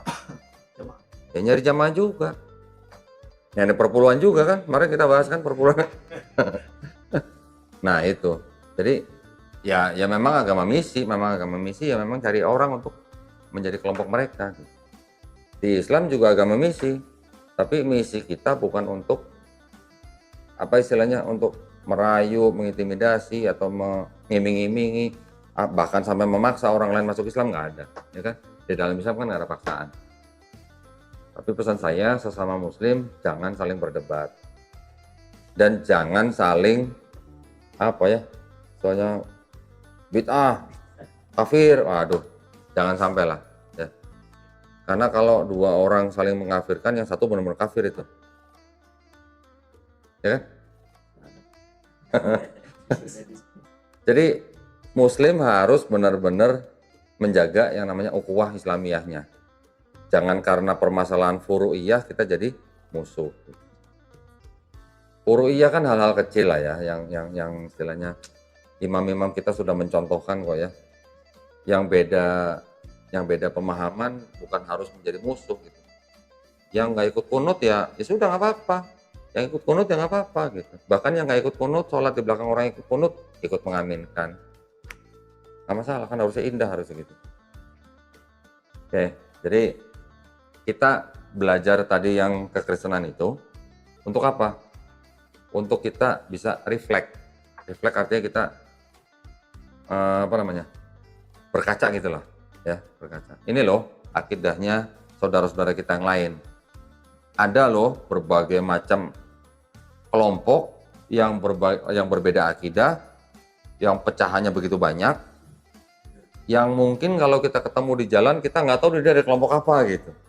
Orang itu sendiri juga mungkin nggak tahu dari kelompok apa di sononya gitu. Dia hanya ikut-ikutan mungkin gitu ya. Tetapi yang paling penting adalah pada saat kita berhadapan dengan orang-orang dari kelompok-kelompok yang sudah kita pelajarin itu, kita tahu akidahnya mereka bagaimana. Kita tahu pemikiran mereka bagaimana.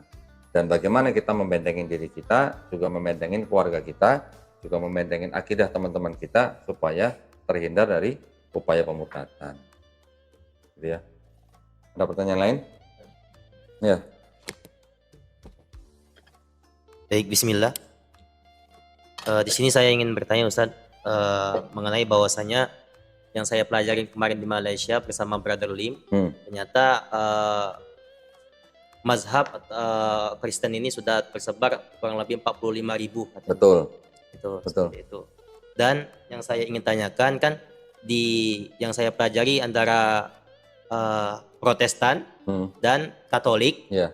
Itu kan ada yang membedakannya bahwasanya kalau Protestan itu hanya kalau kita melihat secara kasat matanya bahwasanya mereka itu salibnya itu hanya salib saja gitu Tad. Oh. Sedangkan Katolik itu ada patungnya. Tetapi yang saya amati juga Ustadz, di Katolik ini mereka itu hampir sama kayak kita kaum sufi, yang dimana mereka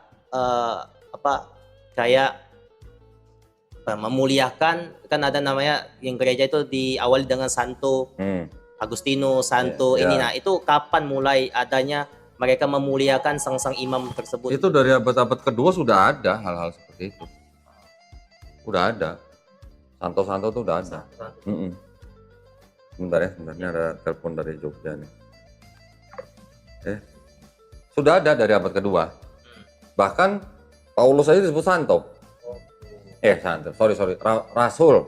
Kalau Paulus Rasul. Kalau yang mulai disebut santo itu di abad kedua, Santo siapa? Tertullianus, Santo Papias, Santo Irenaeus. Nanti di abad ketiga ada siapa ya? Abad ketiga, abad keempat itu nanti ada Athanasius, Agustinus gitu. Jadi udah dari awal sudah menggunakan santo.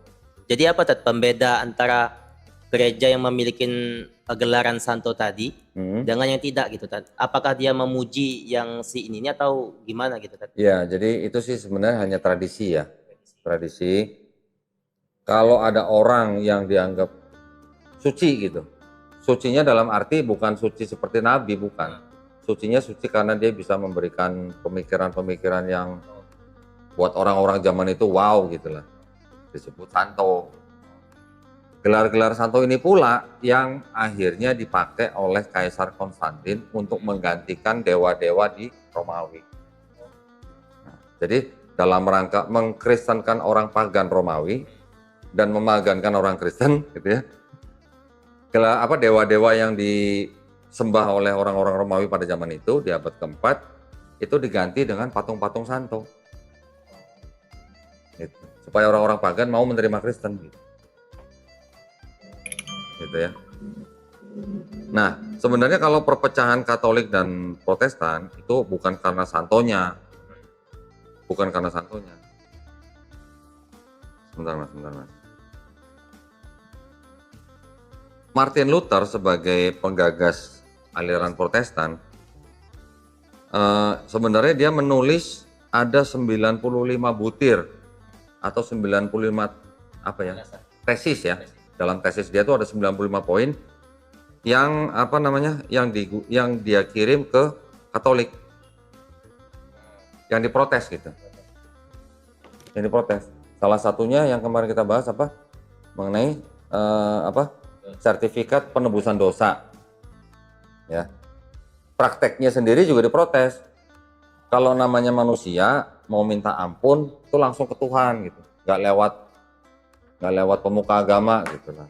Nah, apalagi pada waktu itu ada praktek penebusan dosa bisa beli sertifikat.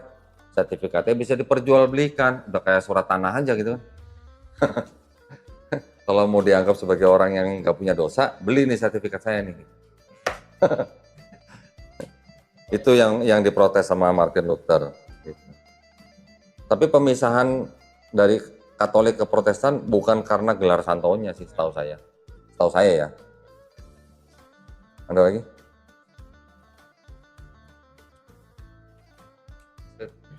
Mungkin bertanya, tadi kan udah sampai tahun 1995 ya. Pertanyaan saya itu kapan Kristen itu masuk ke Indonesia, Ustaz? Oh, udah ya dari zaman Belanda masuk. Itu tahun berapa kalau pasnya? Abad ke-17 kalau nggak salah, tahun 1600-an. 1600-an. Yang berjasa memasukkan itu siapa? Ada nggak tokoh yang berjasa memasukkan? Berjasa memasukkan apa? Maksudnya yang terkenal memasukkan atau menyebarkan Kristen di banyak. Indonesia? Banyak. Dalam kita kalau pelajarin banyak. Ada yang namanya Manson yang menyebarkan Kristen di daerah Sumatera Utara. Banyak. Ada siapa? Kalau nggak salah nih ya, siapa dulu ya? Franciscus siapa gitulah, saya lupa. Banyak. Jadi pernah dengar nggak yang namanya 3G? Bukan buat handphone ya. Kalau handphone 3G, 4G, 5G sekarang kan. Ini 3G ini dalam masa kolonialisme. Ya. Nah, gold, gospel, glory. Jadi penjajah itu menjajah sebuah bangsa dengan 3G, mencari glory, mencari gold, juga menyebarkan gospel. Nah, sekarang ini saya cuma ngajak mikir doang. Kalau penjajah, ya Belanda nih dalam hal ini ya, mau menjajah sebuah bangsa. Selain dia nyari emas, dia nyari juga kejayaan, dia juga bawa misionaris kan. Bawa misionaris untuk ngajarin orang-orang yang dijajah dengan agama dia gitu, agama Kristen gitu. Sedangkan di dalam agama Kristen itu ada yang disebut dengan kasihilah musuhmu. Pernah dengar? Pernah dengar kan? Kalau Belanda bawa misionaris untuk ngajarin orang-orang yang dijajah pakai ajaran kasihilah musuhmu, orang yang dijajah suruh ngasih musuhnya. Musuhnya orang yang dijajah itu siapa? Jajah. Hah? Kalau bangsa Indonesia sedang dijajah Belanda, Iya. musuhnya bangsa Indonesia siapa? Ya Belanda kan? Terus diajarin sama bangsa Indonesia, diajarin sama misionarisnya, kasihilah musuhmu gitu. Lah musuhnya bangsa Indonesia siapa? Lah kan Belanda, suruh ngasihin bangsa penjajah gitu. Artinya apa? Artinya bangsa Indonesia yang sedang dijajah, diajarin kasihilah musuhmu, supaya nggak berontak. Oh, Masuk akal nggak? masalah. Kasihilah musuhmu. Kalau kamu ditampar pipi kanan, kasih pipi kiri. Gitu kan? Artinya apa? Nurut. Dijem aja gitu kan? Kalau konteks penjajahan ini, saya bawa ke konteks pada zaman Yesus. Yesus bangsa apa? Israel. Ya kan? Israel. Israel pada saat itu sedang dijajah sama siapa? Oh Yahudi. Kan tadi kita udah lihat tuh. Siapa? Romawi. Romawi. Ya kan? Romawi. Pada zaman Bait Suci yang kedua, itu kan Romawi. Sampai Romawi menempatkan raja di tanah Palestina. Misalnya Raja Herodes gitu. Itu raja bonekanya Romawi gitu. Bangsa Israel sedang di bawah penjajahan bangsa Romawi. Terus beberapa ratus tahun kemudian ada ajaran itu, kasihilah musuhmu, tampar pipi kanan kasih pipi kiri gitu kan.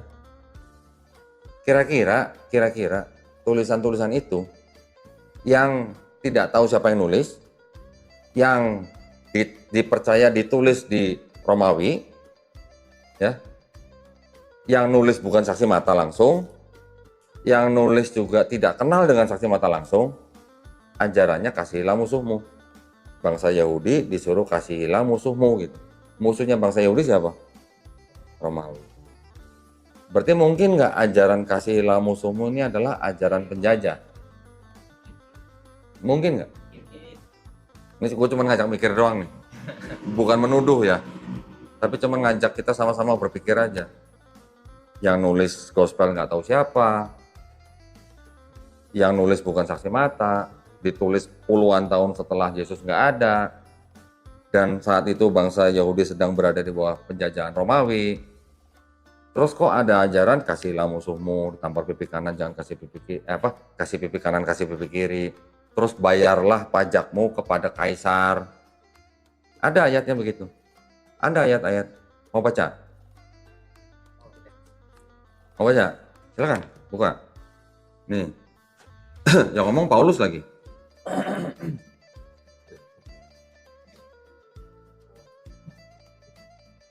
Atau di gospel dulu, baca Matius 22 ayat 21.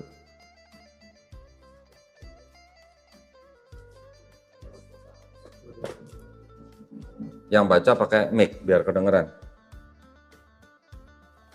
Matius 22 ayat 1. Tunggu sebentar. Ri, yang ditampilin yang di Bible aja. Jangan ditampilin TV dulu, Ri. Sebentar. Nah, sebentar. Saya bukain Bible, nanti kamu buka dari situ ya. Bentar. Biar sama-sama baca, penonton juga bisa baca. Ya. Matius 22 tadi ya? Ya, Matius 22. Nah, ini sekarang baru tampilin ke TV nih.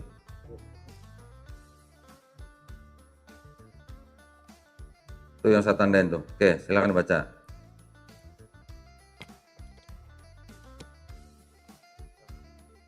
Jawab mereka, gambar dan tulisan kaisar. Lalu kata Yesus kepada mereka, berikanlah kepada kaisar apa yang wajib kamu berikan kepada kaisar, dan kepada Allah apa yang wajib kamu berikan kepada Allah. Ya, ini Matius. Nanti ada lagi di Markus 12:17. Markus 12:17. Tuh.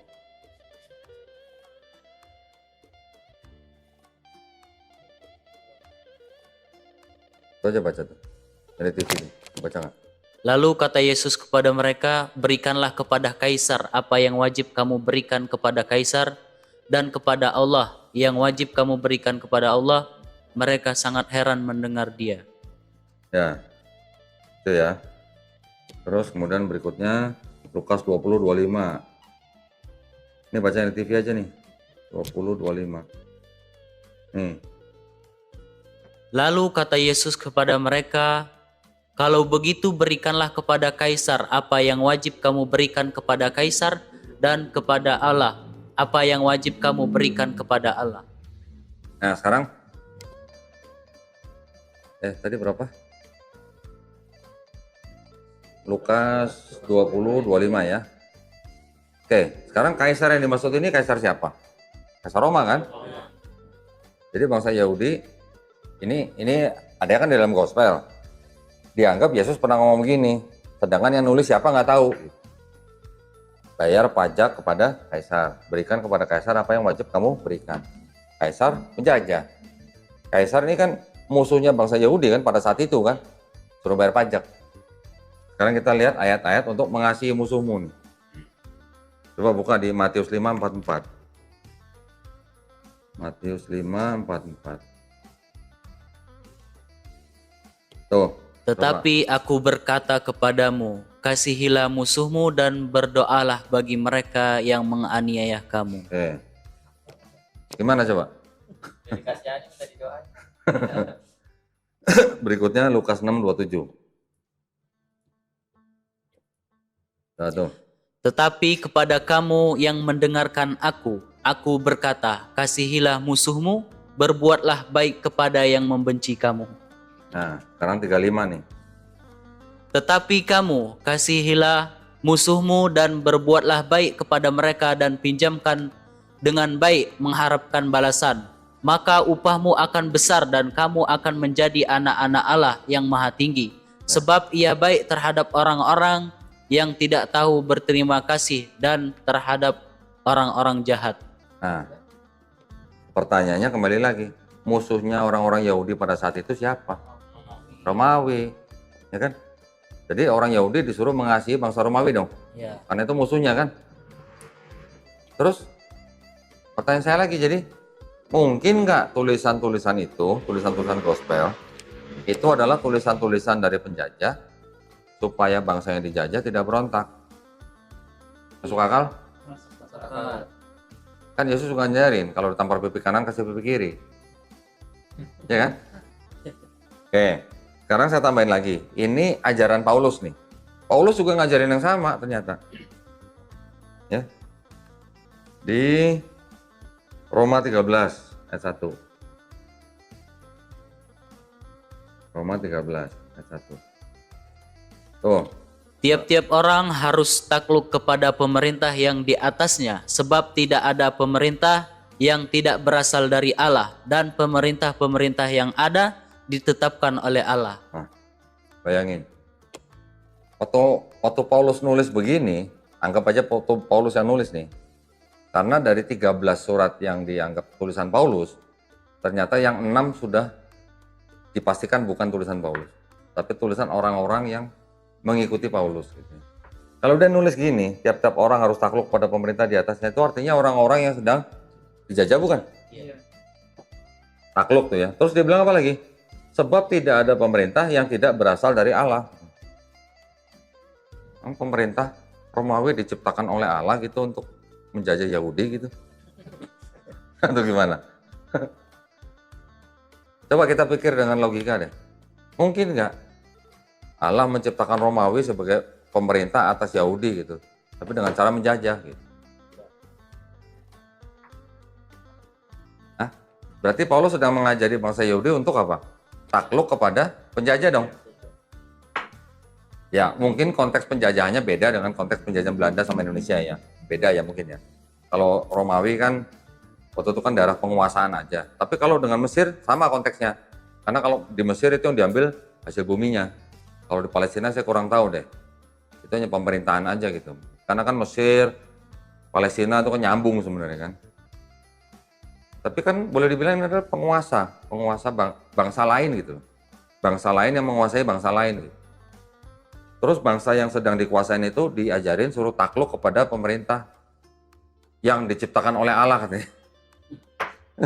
Jadi ada bangsa yang sedang menguasai bangsa lain itu disebut sebagai ciptaan dari atau berasal dari Allah gitu. Gimana coba? Nih, yang kedua lagi, tuh. Sebab itu, barang siapa melawan pemerintah, ia melawan ketetapan Allah. Dan siapa yang melakukannya akan mendatangkan hukuman atas dirinya. Nah, terus ayat 4, coba nih.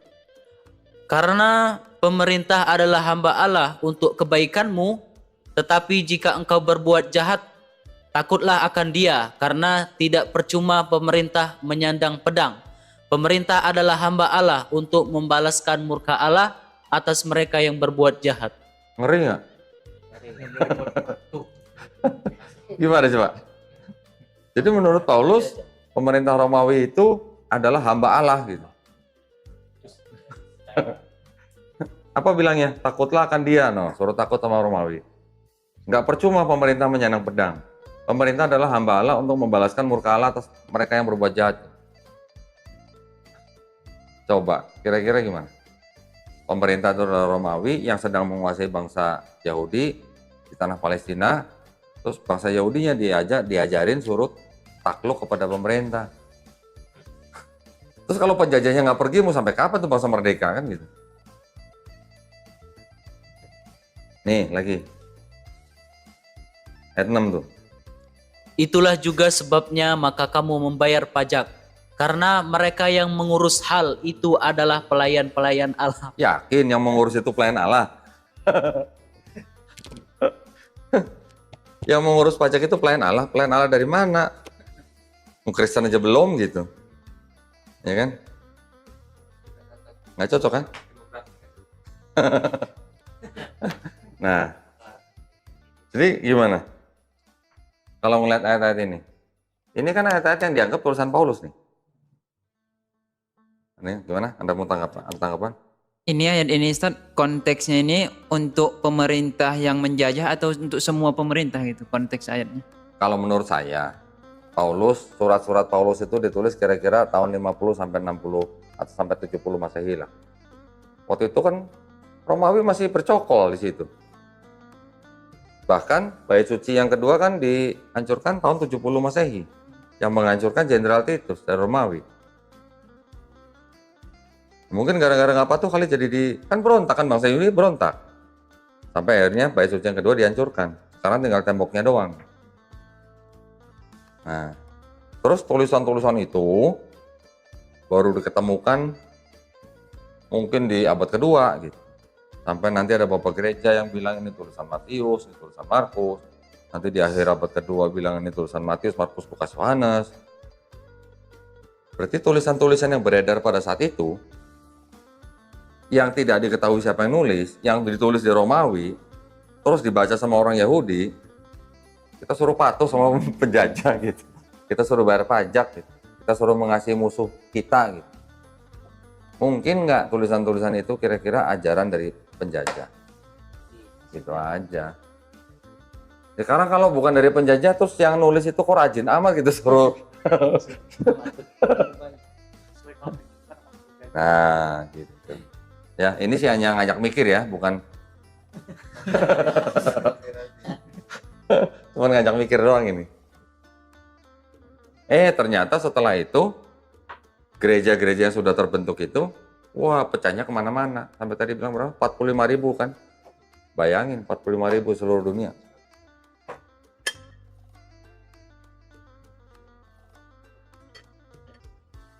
Empat ribu aja udah banyak ya. Ini 45.000 loh. Bayangin. Ada pertanyaan lagi? Tentang terkait Kristen Advent tadi Ustaz. Kristen Advent tadi kan yang pengikut Ellen ya kalau nggak salah. Mereka itu ibadahnya hari Sabtu ya. Apakah sampai sekarang mereka Masih. ibadahnya hari Sabtu? Masih. Dan kalau di Indonesia di mana itu Ustaz? Ada pusat? Banyak gereja Advent, banyak di Indonesia. Banyak. Masih banyak. Mereka ibadahnya hari Sabtu, nggak makan babi, bahkan nggak minum kopi atau teh. Iya, lebih ekstrim dari kita. Ya, bahkan ada teman saya setiap dia dengar azan nih, azannya orang Islam nih, orang Advent dengar azan, dia ikut doa, ikut doa Bapak kami katanya. Doa Bapak kami yang di sorga, dimuliakanlah namamu, datanglah kerajaanmu, jadilah kehendakmu. Enggak, itu ada di Bible.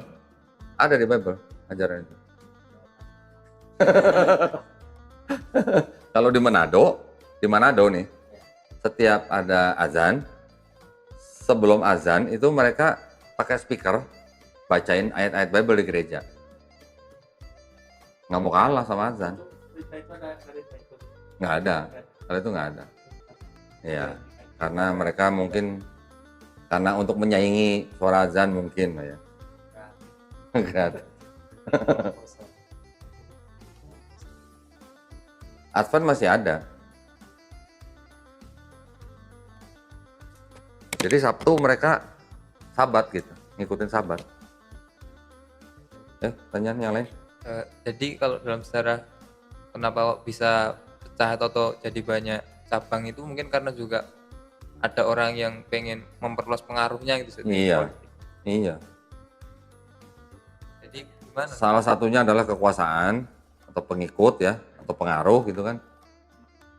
Yang kedua, mau diakuin nggak diakuin ada urusan sama duit gitu. Ya dong. Masa nggak ada? Kalau seperti itu politiknya berarti apa?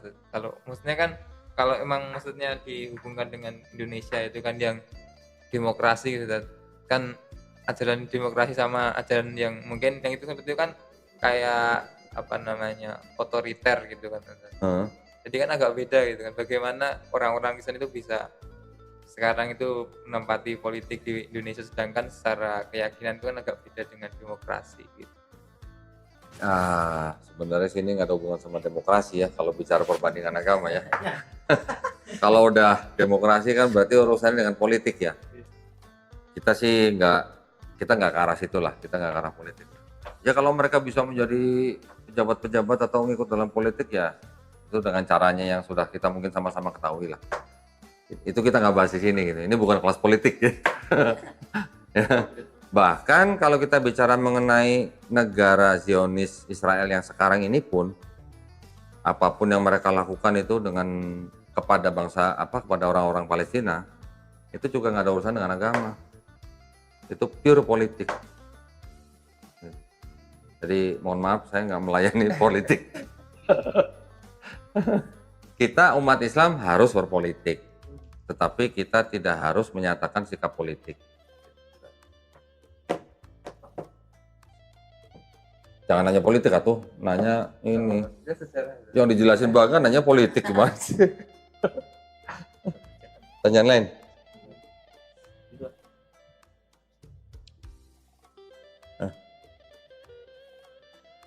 Udah jelas belum? Bismillah. Tanya dong. Untuk informasi ini Dad, apakah bisa dibenarkan atau dikoreksi? Jadi apakah benar untuk penyebaran Kristen sekarang untuk di belahan Eropa itu telah menyusut gitu Dad? Bukan menyusut. Apa? Bukan menyusut. Bilangnya Dad? Apa ya? Udah hampir hilang ya kalau menurut saya. Hilang. Dalam artian Kalau nyusut kan dari segini, oh, ini drop begini gimana?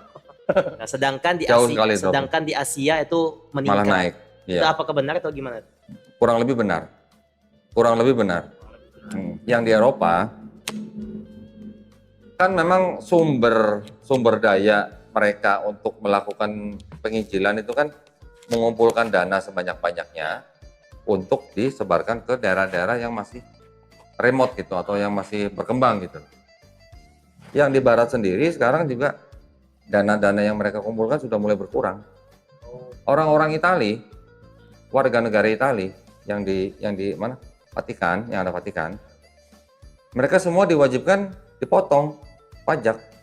Bayarnya kemana? Vatikan. Saya nggak usah ngomongin lah ya.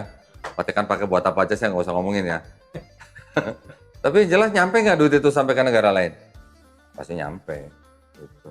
Nah, Sekarang di Eropa, kekristenan sekarang sudah mulai menurun. Banyak gereja dijual, jadi masjid. Bahkan insya Allah Muhammadiyah aja sudah beli atau mau beli atau belum? Sudah. Yang di Madrid. Alhamdulillah. Nah itu ya. Jadi sudah banyak orang-orang di Eropa yang sudah tidak percaya lagi dengan konsep ketuhanan kekristenan. Akhirnya ada yang beralih ke ateis, ada yang masuk Islam, banyak gitu ya.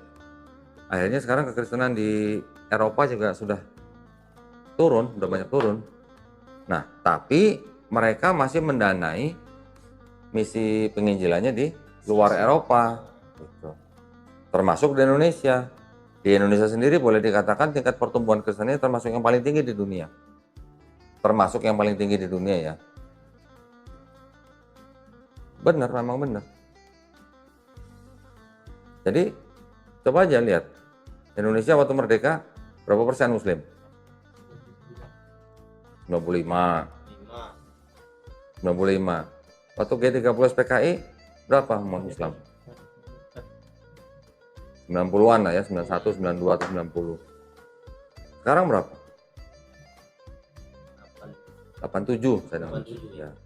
Ya kan? Secara persentase turun.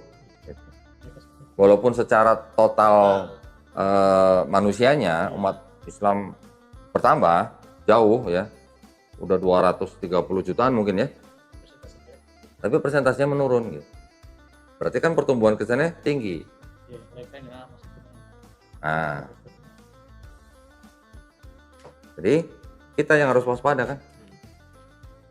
Tapi Ustadz, apakah data itu bisa dipercaya gitu Ustadz? Jadi gini Ustadz, kami ketika kemarin di pedalaman, khususnya di Lamben Tanah kemarin, ternyata Kristen di sana itu hanya sekedar mendata, dalam artian mereka misionarisnya di sana itu, padahal di kampung itu sudah Islam, tetapi mereka memaksakan agar KTP orang-orang sana itu tetap agama Kristen gitu.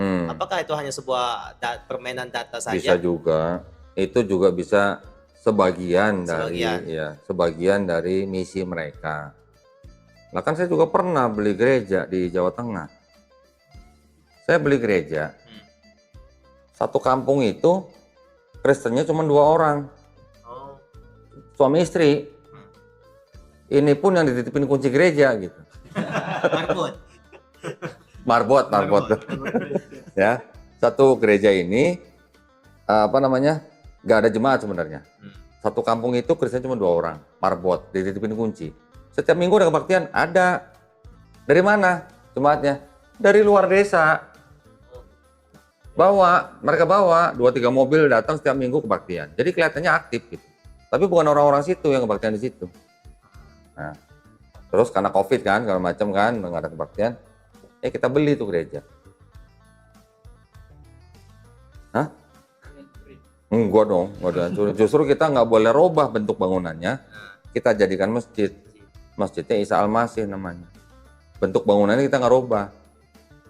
Biar ingat itu bekas gereja gitu maksudnya. Nah, ada juga memang banyak ya seperti itu ya. Makanya data itu kan semuanya mengumpul, istilahnya menjadi sumber untuk sebuah laporan, ya kan? Makanya juga banyak orang-orang yang masuk Islam tapi nggak merubah KTP-nya, banyak, masih banyak yang begitu. Saya nemuin udah sering banget gitu ya, orang sudah masuk Islam, meninggal, KTP-nya masih Kristen. Kita mau kubur secara Islam jadi masalah, banyak yang begitu. Apa dan alasannya? Ya mungkin cuman karena birokrasi atau nggak ada waktu atau nggak ada sibukan mungkin gitu. Makanya setiap kali saya membantu atau menuntun orang bersyahadat, setelah kita kasih sertifikat, kita selalu berpesan cepat ganti kolom agamanya. Kenapa? Karena dari kolom agama itu di KTP itu kan yang menjadikan laporan di pusat datanya, ya kan? Juga kalau terjadi apa-apa, kita mengurus secara Islam mudah, gitu. Ya kan? Banyak meninggal masih Kristen, masuk peti. Dosa nggak kita? Yang tahu, dosa nggak kita? gitu. Jadi ya memang diakui tidak diakui, upaya pemurtadan itu masih ada, masih banyak. Karena memang mereka misinya kan dengan perintah yang disebut dengan amanat agung, ya kan? Karena itu pergi, baptislah mereka dalam nama Bapa dan Putra dan Roh Kudus. Gitu. Padahal di seluruh ada murid-murid Yesus baptis dalam nama Bapa dan Putra dan Roh Kudus. Dan itu ayat sisipan lagi. Itu udah terbukti bahwa itu adalah ayat sisipan dari gereja di Romawi di abad kedua. Bayangin. Berarti kalau tadi saya nanya, mungkin tulisan-tulisan kasih ilmu, bayarlah pajak pada pemerintahmu adalah hamba Allah, pelayan Allah, mungkin nggak itu buatan penjajah?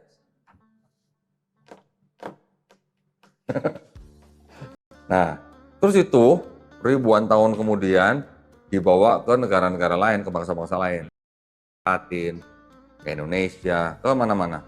Kan bangsa-bangsa yang melakukan kolonialisme kan Inggris, Spanyol, Portugis, Belanda kan. Bagian barat diserahin ke Spanyol, bagian timur diserahin ke Portugis gitu kan. Portugis datang sini bawa misionaris juga, bawa Bible, kasihlah musuhmu. Kalau ditampar pipi kanan kasih pipi kiri.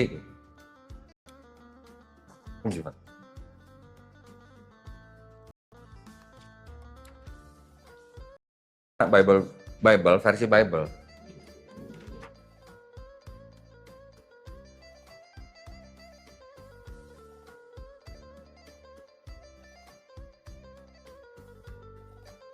Mau lihat?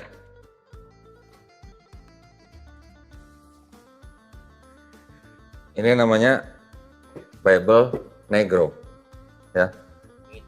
Bible Negro ini Bible yang dikeluarkan di Amerika Latin di akhir abad ke-19, khusus buat budak-budak di sana yang berkulit hitam, ya. Di mana dari Bible itu pasal-pasalnya dibuang-buangin dulu. Nih.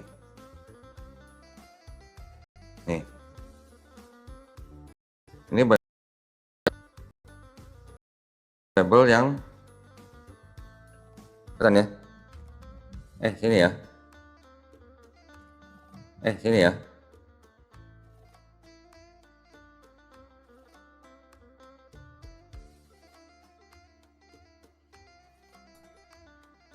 Di sini 27. Habis. Kenapa? Supaya nurut. Nah, supaya nurut. Dipilih-pilih pasal-pasalnya. Ini masih ada bukti. Nah, sekarang orang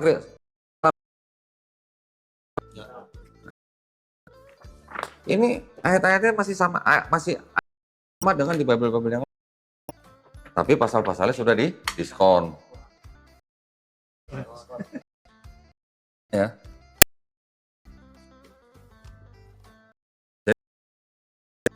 Jadi atau ini salah satunya dengan cara begini. Suratnya. Untuk bangsa ini surat ini jangan gitu. Ada nggak?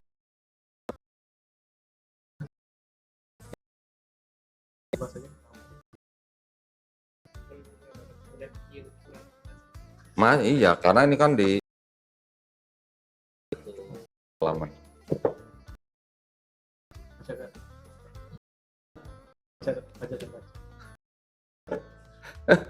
Banyak yang hilang di Bible ini gitu.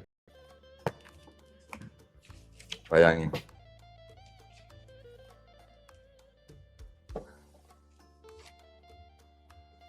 Nanti Bible yang buat gay ada lagi, buat LGBT.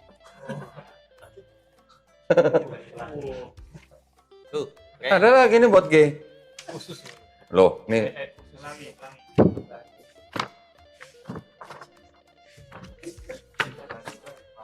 Ini tulisannya apa? Oke, Bible. Ini diambil dari Bible versi King James. Nah, ini Iya. ada versi King James lah ya. Tapi King James itu di sini disebutnya Queen James. Queen. Oh, jadi cewek. Jadi dari king menjadi queen. Ada yang tahu kenapa? Ada yang tahu kenapa? Karena King James sendiri dia seorang LGBT. Nah, sama teman-teman gay-nya dia disebut sebagai Queen. Queen James gitu. Oh, cewek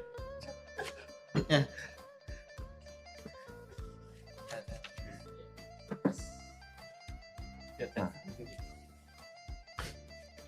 Ada lagi pertanyaan? Jadi kalau kesini jangan kaget gitu. Bisa begitu gitu. Bisa. Itu ya upaya manusia terhadap manusia lain.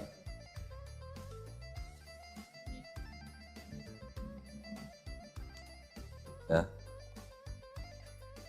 Ada pertanyaan lain? Boleh dong, silakan. Itu sama kita. Oke dong. Untuk pembelajaran kita. Jadi yang tadi Ustaz sampaikan tuh maksud saya itu terlalu cepat. Ya mungkin apa IQ saya rendah atau apa gitu kan. Dipelanin dikit ya. Agak dipelanin dikit. Oh, Jadi oke. dalam arti gini, Dad. Misalnya di tahun ini apa aja yang terjadi, kayak Ustaz pernah nerangin di papan tulis di kampus kayak gitu. Jadi itu kami itu lebih nangkap gitu. Kamu minggu kemarin nggak datang masalahnya. Gitu. Iya kan? Karena minggu kemarin Tadi ada, jadi Iya, minggu kemarin kita sudah bahas ya, bagian itu ya, dari mulai periode baca suci kedua, kelompok ini, mereka ngapain aja. Itu sudah ada minggu kemarin. Nah, lihat videonya, kan ada di sana. Iya. Nonton aja sih, nanti bisa nyambung dengan yang hari ini. Kalau tadi saya bahas satu-satu lagi, nah 3-4 jam baru kelar. Ya, makanya saya kan kemarin juga nanya, kecepatan nggak nih gitu. Kalau kecepatan saya pelan. Tapi tadi bukan dicepetin, tapi tadi karena sudah pernah dibahas. Iya, iya, ya. Makanya saya selalu kasih ruang waktu buat nanya gitu. Kalau yang saya jelasin, kalau yang nggak jelas, saya jawab sejelas-jelasnya. Ustaz, untuk ini Ustaz, apa namanya, trik dan tip untuk belajar sejarah seperti Ustaz tadi kan, memang betul tahu tahunnya, terus ini karakter atau tokohnya siapa itu kan, ingat itu gimana Ustaz? Bisa ingat itu? Bisa ingat? Bisa ingat itu. Ya nggak tahu ya, bisa ingat aja gitu. Sekarang kamu hafal berapa surat? Berapa surat Quran? Kamu hafal berapa surat Quran? Berapa juz? 5 juz. Hah? 5 juz. Ya, saya tanya ulang, kenapa bisa ingat? Ya, diulang-ulang. Nah itu, iya. kalau yang teknik lain Ustaz, atau trik yang lain untuk belajar masalah kayak gitu Ustaz? Gini, dalam bahasa Indonesia mungkin ada sumber-sumber sejarah seperti ini. Dalam bahasa Indonesia ada. Tetapi jauh lebih banyak yang bahasa Inggris. Gitu. Jadi kalau mau banyak mendapatkan materi-materi hal-hal seperti ini, bahasa Inggris dulu dikuatin. Gitu. Bahasa Inggrisnya dikuatin. Ya, saran dari saya. Jadi bahasa Inggris kan bahasa internasional ya. Ya walaupun sekarang bahasa Cina, bahasa Arab sudah mulai menjadi bahasa internasional juga, tapi bahasa Inggris tetap belum bisa ditinggalkan lah sebagai bahasa internasional. Saran saya kursus bahasa Inggris kalau masih ada waktu gitu. Kalian kalau bahasa Inggrisnya cukup, mencari materi-materi seperti yang tadi saya jelaskan, mudah itu. Ini buku saya kebanyakan bahasa Inggris semua. Bahasa Indonesia ada nggak? Ada tuh yang di atas satu bahasa Indonesia. Tapi materi-materinya yang saya bahas mungkin yang di bahasa Indonesia ada tapi nggak banyak gitu lah. Tapi kalau yang bahasa Inggris banyak. Kalau mau bicara Kristen agama pagan bukan. Yang bahasa Inggris banyak banget. Yang bahasa Indonesia hampir nggak ada. Gitu. Iya, banyak kan tuh di bahasa Inggris. Karena ya memang sumber-sumbernya kan dari sana. Coba, pernah nggak ngelihat dalam bahasa Indonesia judul begini? Apa nih? Ada nggak? Pernah lihat nggak buku bahasa Indonesia pagan ya, Kristen pagan gitu? Nggak ada yang berani nulis begini dalam bahasa Indonesia. Ini dari luar begini. Banyak. Yes. Oh yes no. saran saya perkuat bahasa Inggrisnya. Bener, itu adalah sebuah apa ya, keuntungan buat kita ya, kalau dalam hal akademisi ya. Iya, jauh lebih banyak. Jadi makanya gini, sorry ya. Dalam apologetika Islam Kristen, ini kan yang kita sekarang sedang pelajarin kan apologetika Islam Kristen. Tahu artinya apologet? Hah? Apologetika itu artinya usaha pembelaan gitu. Jadi kalau kamu bilang kamu seorang apologet Muslim gitu, kamu membela Islam berarti. Ya, apologet Kristen dia membela Kristen gitu. Di dalam apologetika Islam Kristen itu kan ada melibatkan beberapa bahasa, ya kan? Dari Kristen ada bahasa Ibrani, bahasa Yunani, ya kan? Bahasa Inggris. Dalam Islam juga melibatkan beberapa bahasa, bahasa Arab udah pasti, bahasa Inggris penting gitu loh, penting. Walaupun nggak banyak hadis yang diterjemahkan ke dalam bahasa Inggris, tapi bahasa Inggris tetap penting buat kita. Nah, dari sisi Islam, sisi Kristen, kalau sama-sama nggak bisa bahasa Inggris, mohon maaf jadi cetek gitu, maksudnya nggak bisa. Bukan nggak nyambung, tapi maksudnya nggak bisa dalam banget gitu bahasanya gitu. Mungkin yang orang Islam ada yang belajar bahasa Ibrani, ada yang belajar bahasa Yunani, boleh-boleh saja. Itu adalah sebuah keuntungan. Setiap menguasai bahasa asing itu pasti keuntungan, ya. Tetapi kalau bahasa Inggris, dia bisa lebih mendapatkan materi yang jauh lebih banyak daripada hanya belajar bahasa Ibrani atau bahasa Yunani, gitu doang. Ya, begitu juga misalnya orang Kristen misalnya belajar bahasa Arab untuk menyerang Quran misalnya. Dia belajar bahasa Arab, dia nggak bisa bahasa Inggris, ini juga gampang dipatahkan gitu. Kalau kita kuat bahasa Inggrisnya, karena materi-materi baik untuk offense dan defense itu banyak kan dalam bahasa Inggris.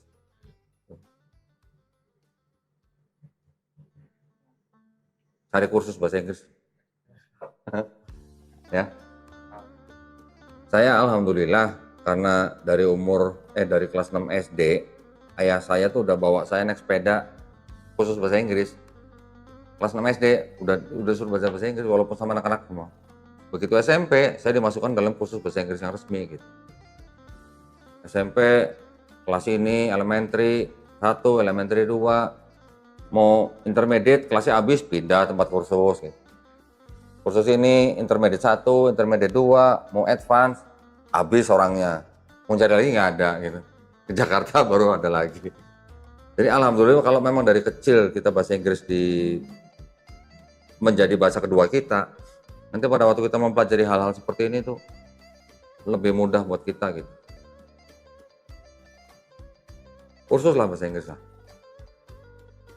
Ada pertanyaan lagi? Cukup?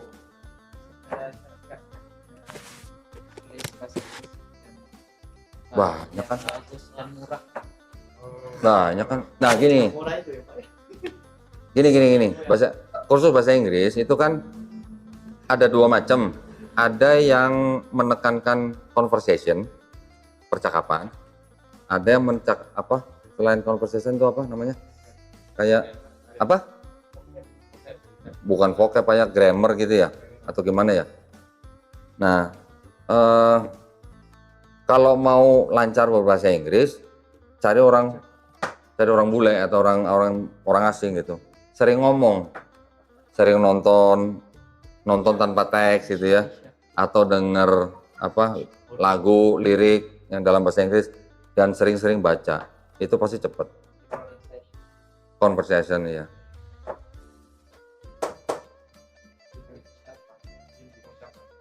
Iya, conversation. Saya dulu waktu SMA kelas 1 waktu baru masuk SMA itu di Jakarta. Karena udah biasa kursus Inggris waktu SMP, begitu masuk SMA ulangan gitu ya. Ulangan udah selesai, kertas ujian saya tuh bisa ngedar dari belakang sampai paling depan, muter lagi balik lagi gitu. Sampai begitu.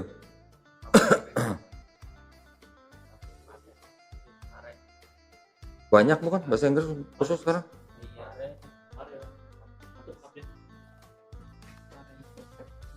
Banyak kok. Baik, kalau gitu alhamdulillah ya kita sudah menyelesaikan kelas kita pada hari ini. Oh ya, absen mana absen? Ada ya?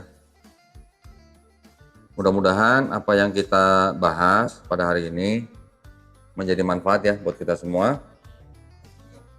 Kita tutup dengan doa kafaratul majelis. Subhanakallahumma wa bihamdika asyhadu an la ilaha illa anta astaghfiruka wa atubu ilaik. Wabillahi taufiq wal hidayah. Wassalamualaikum warahmatullahi wabarakatuh.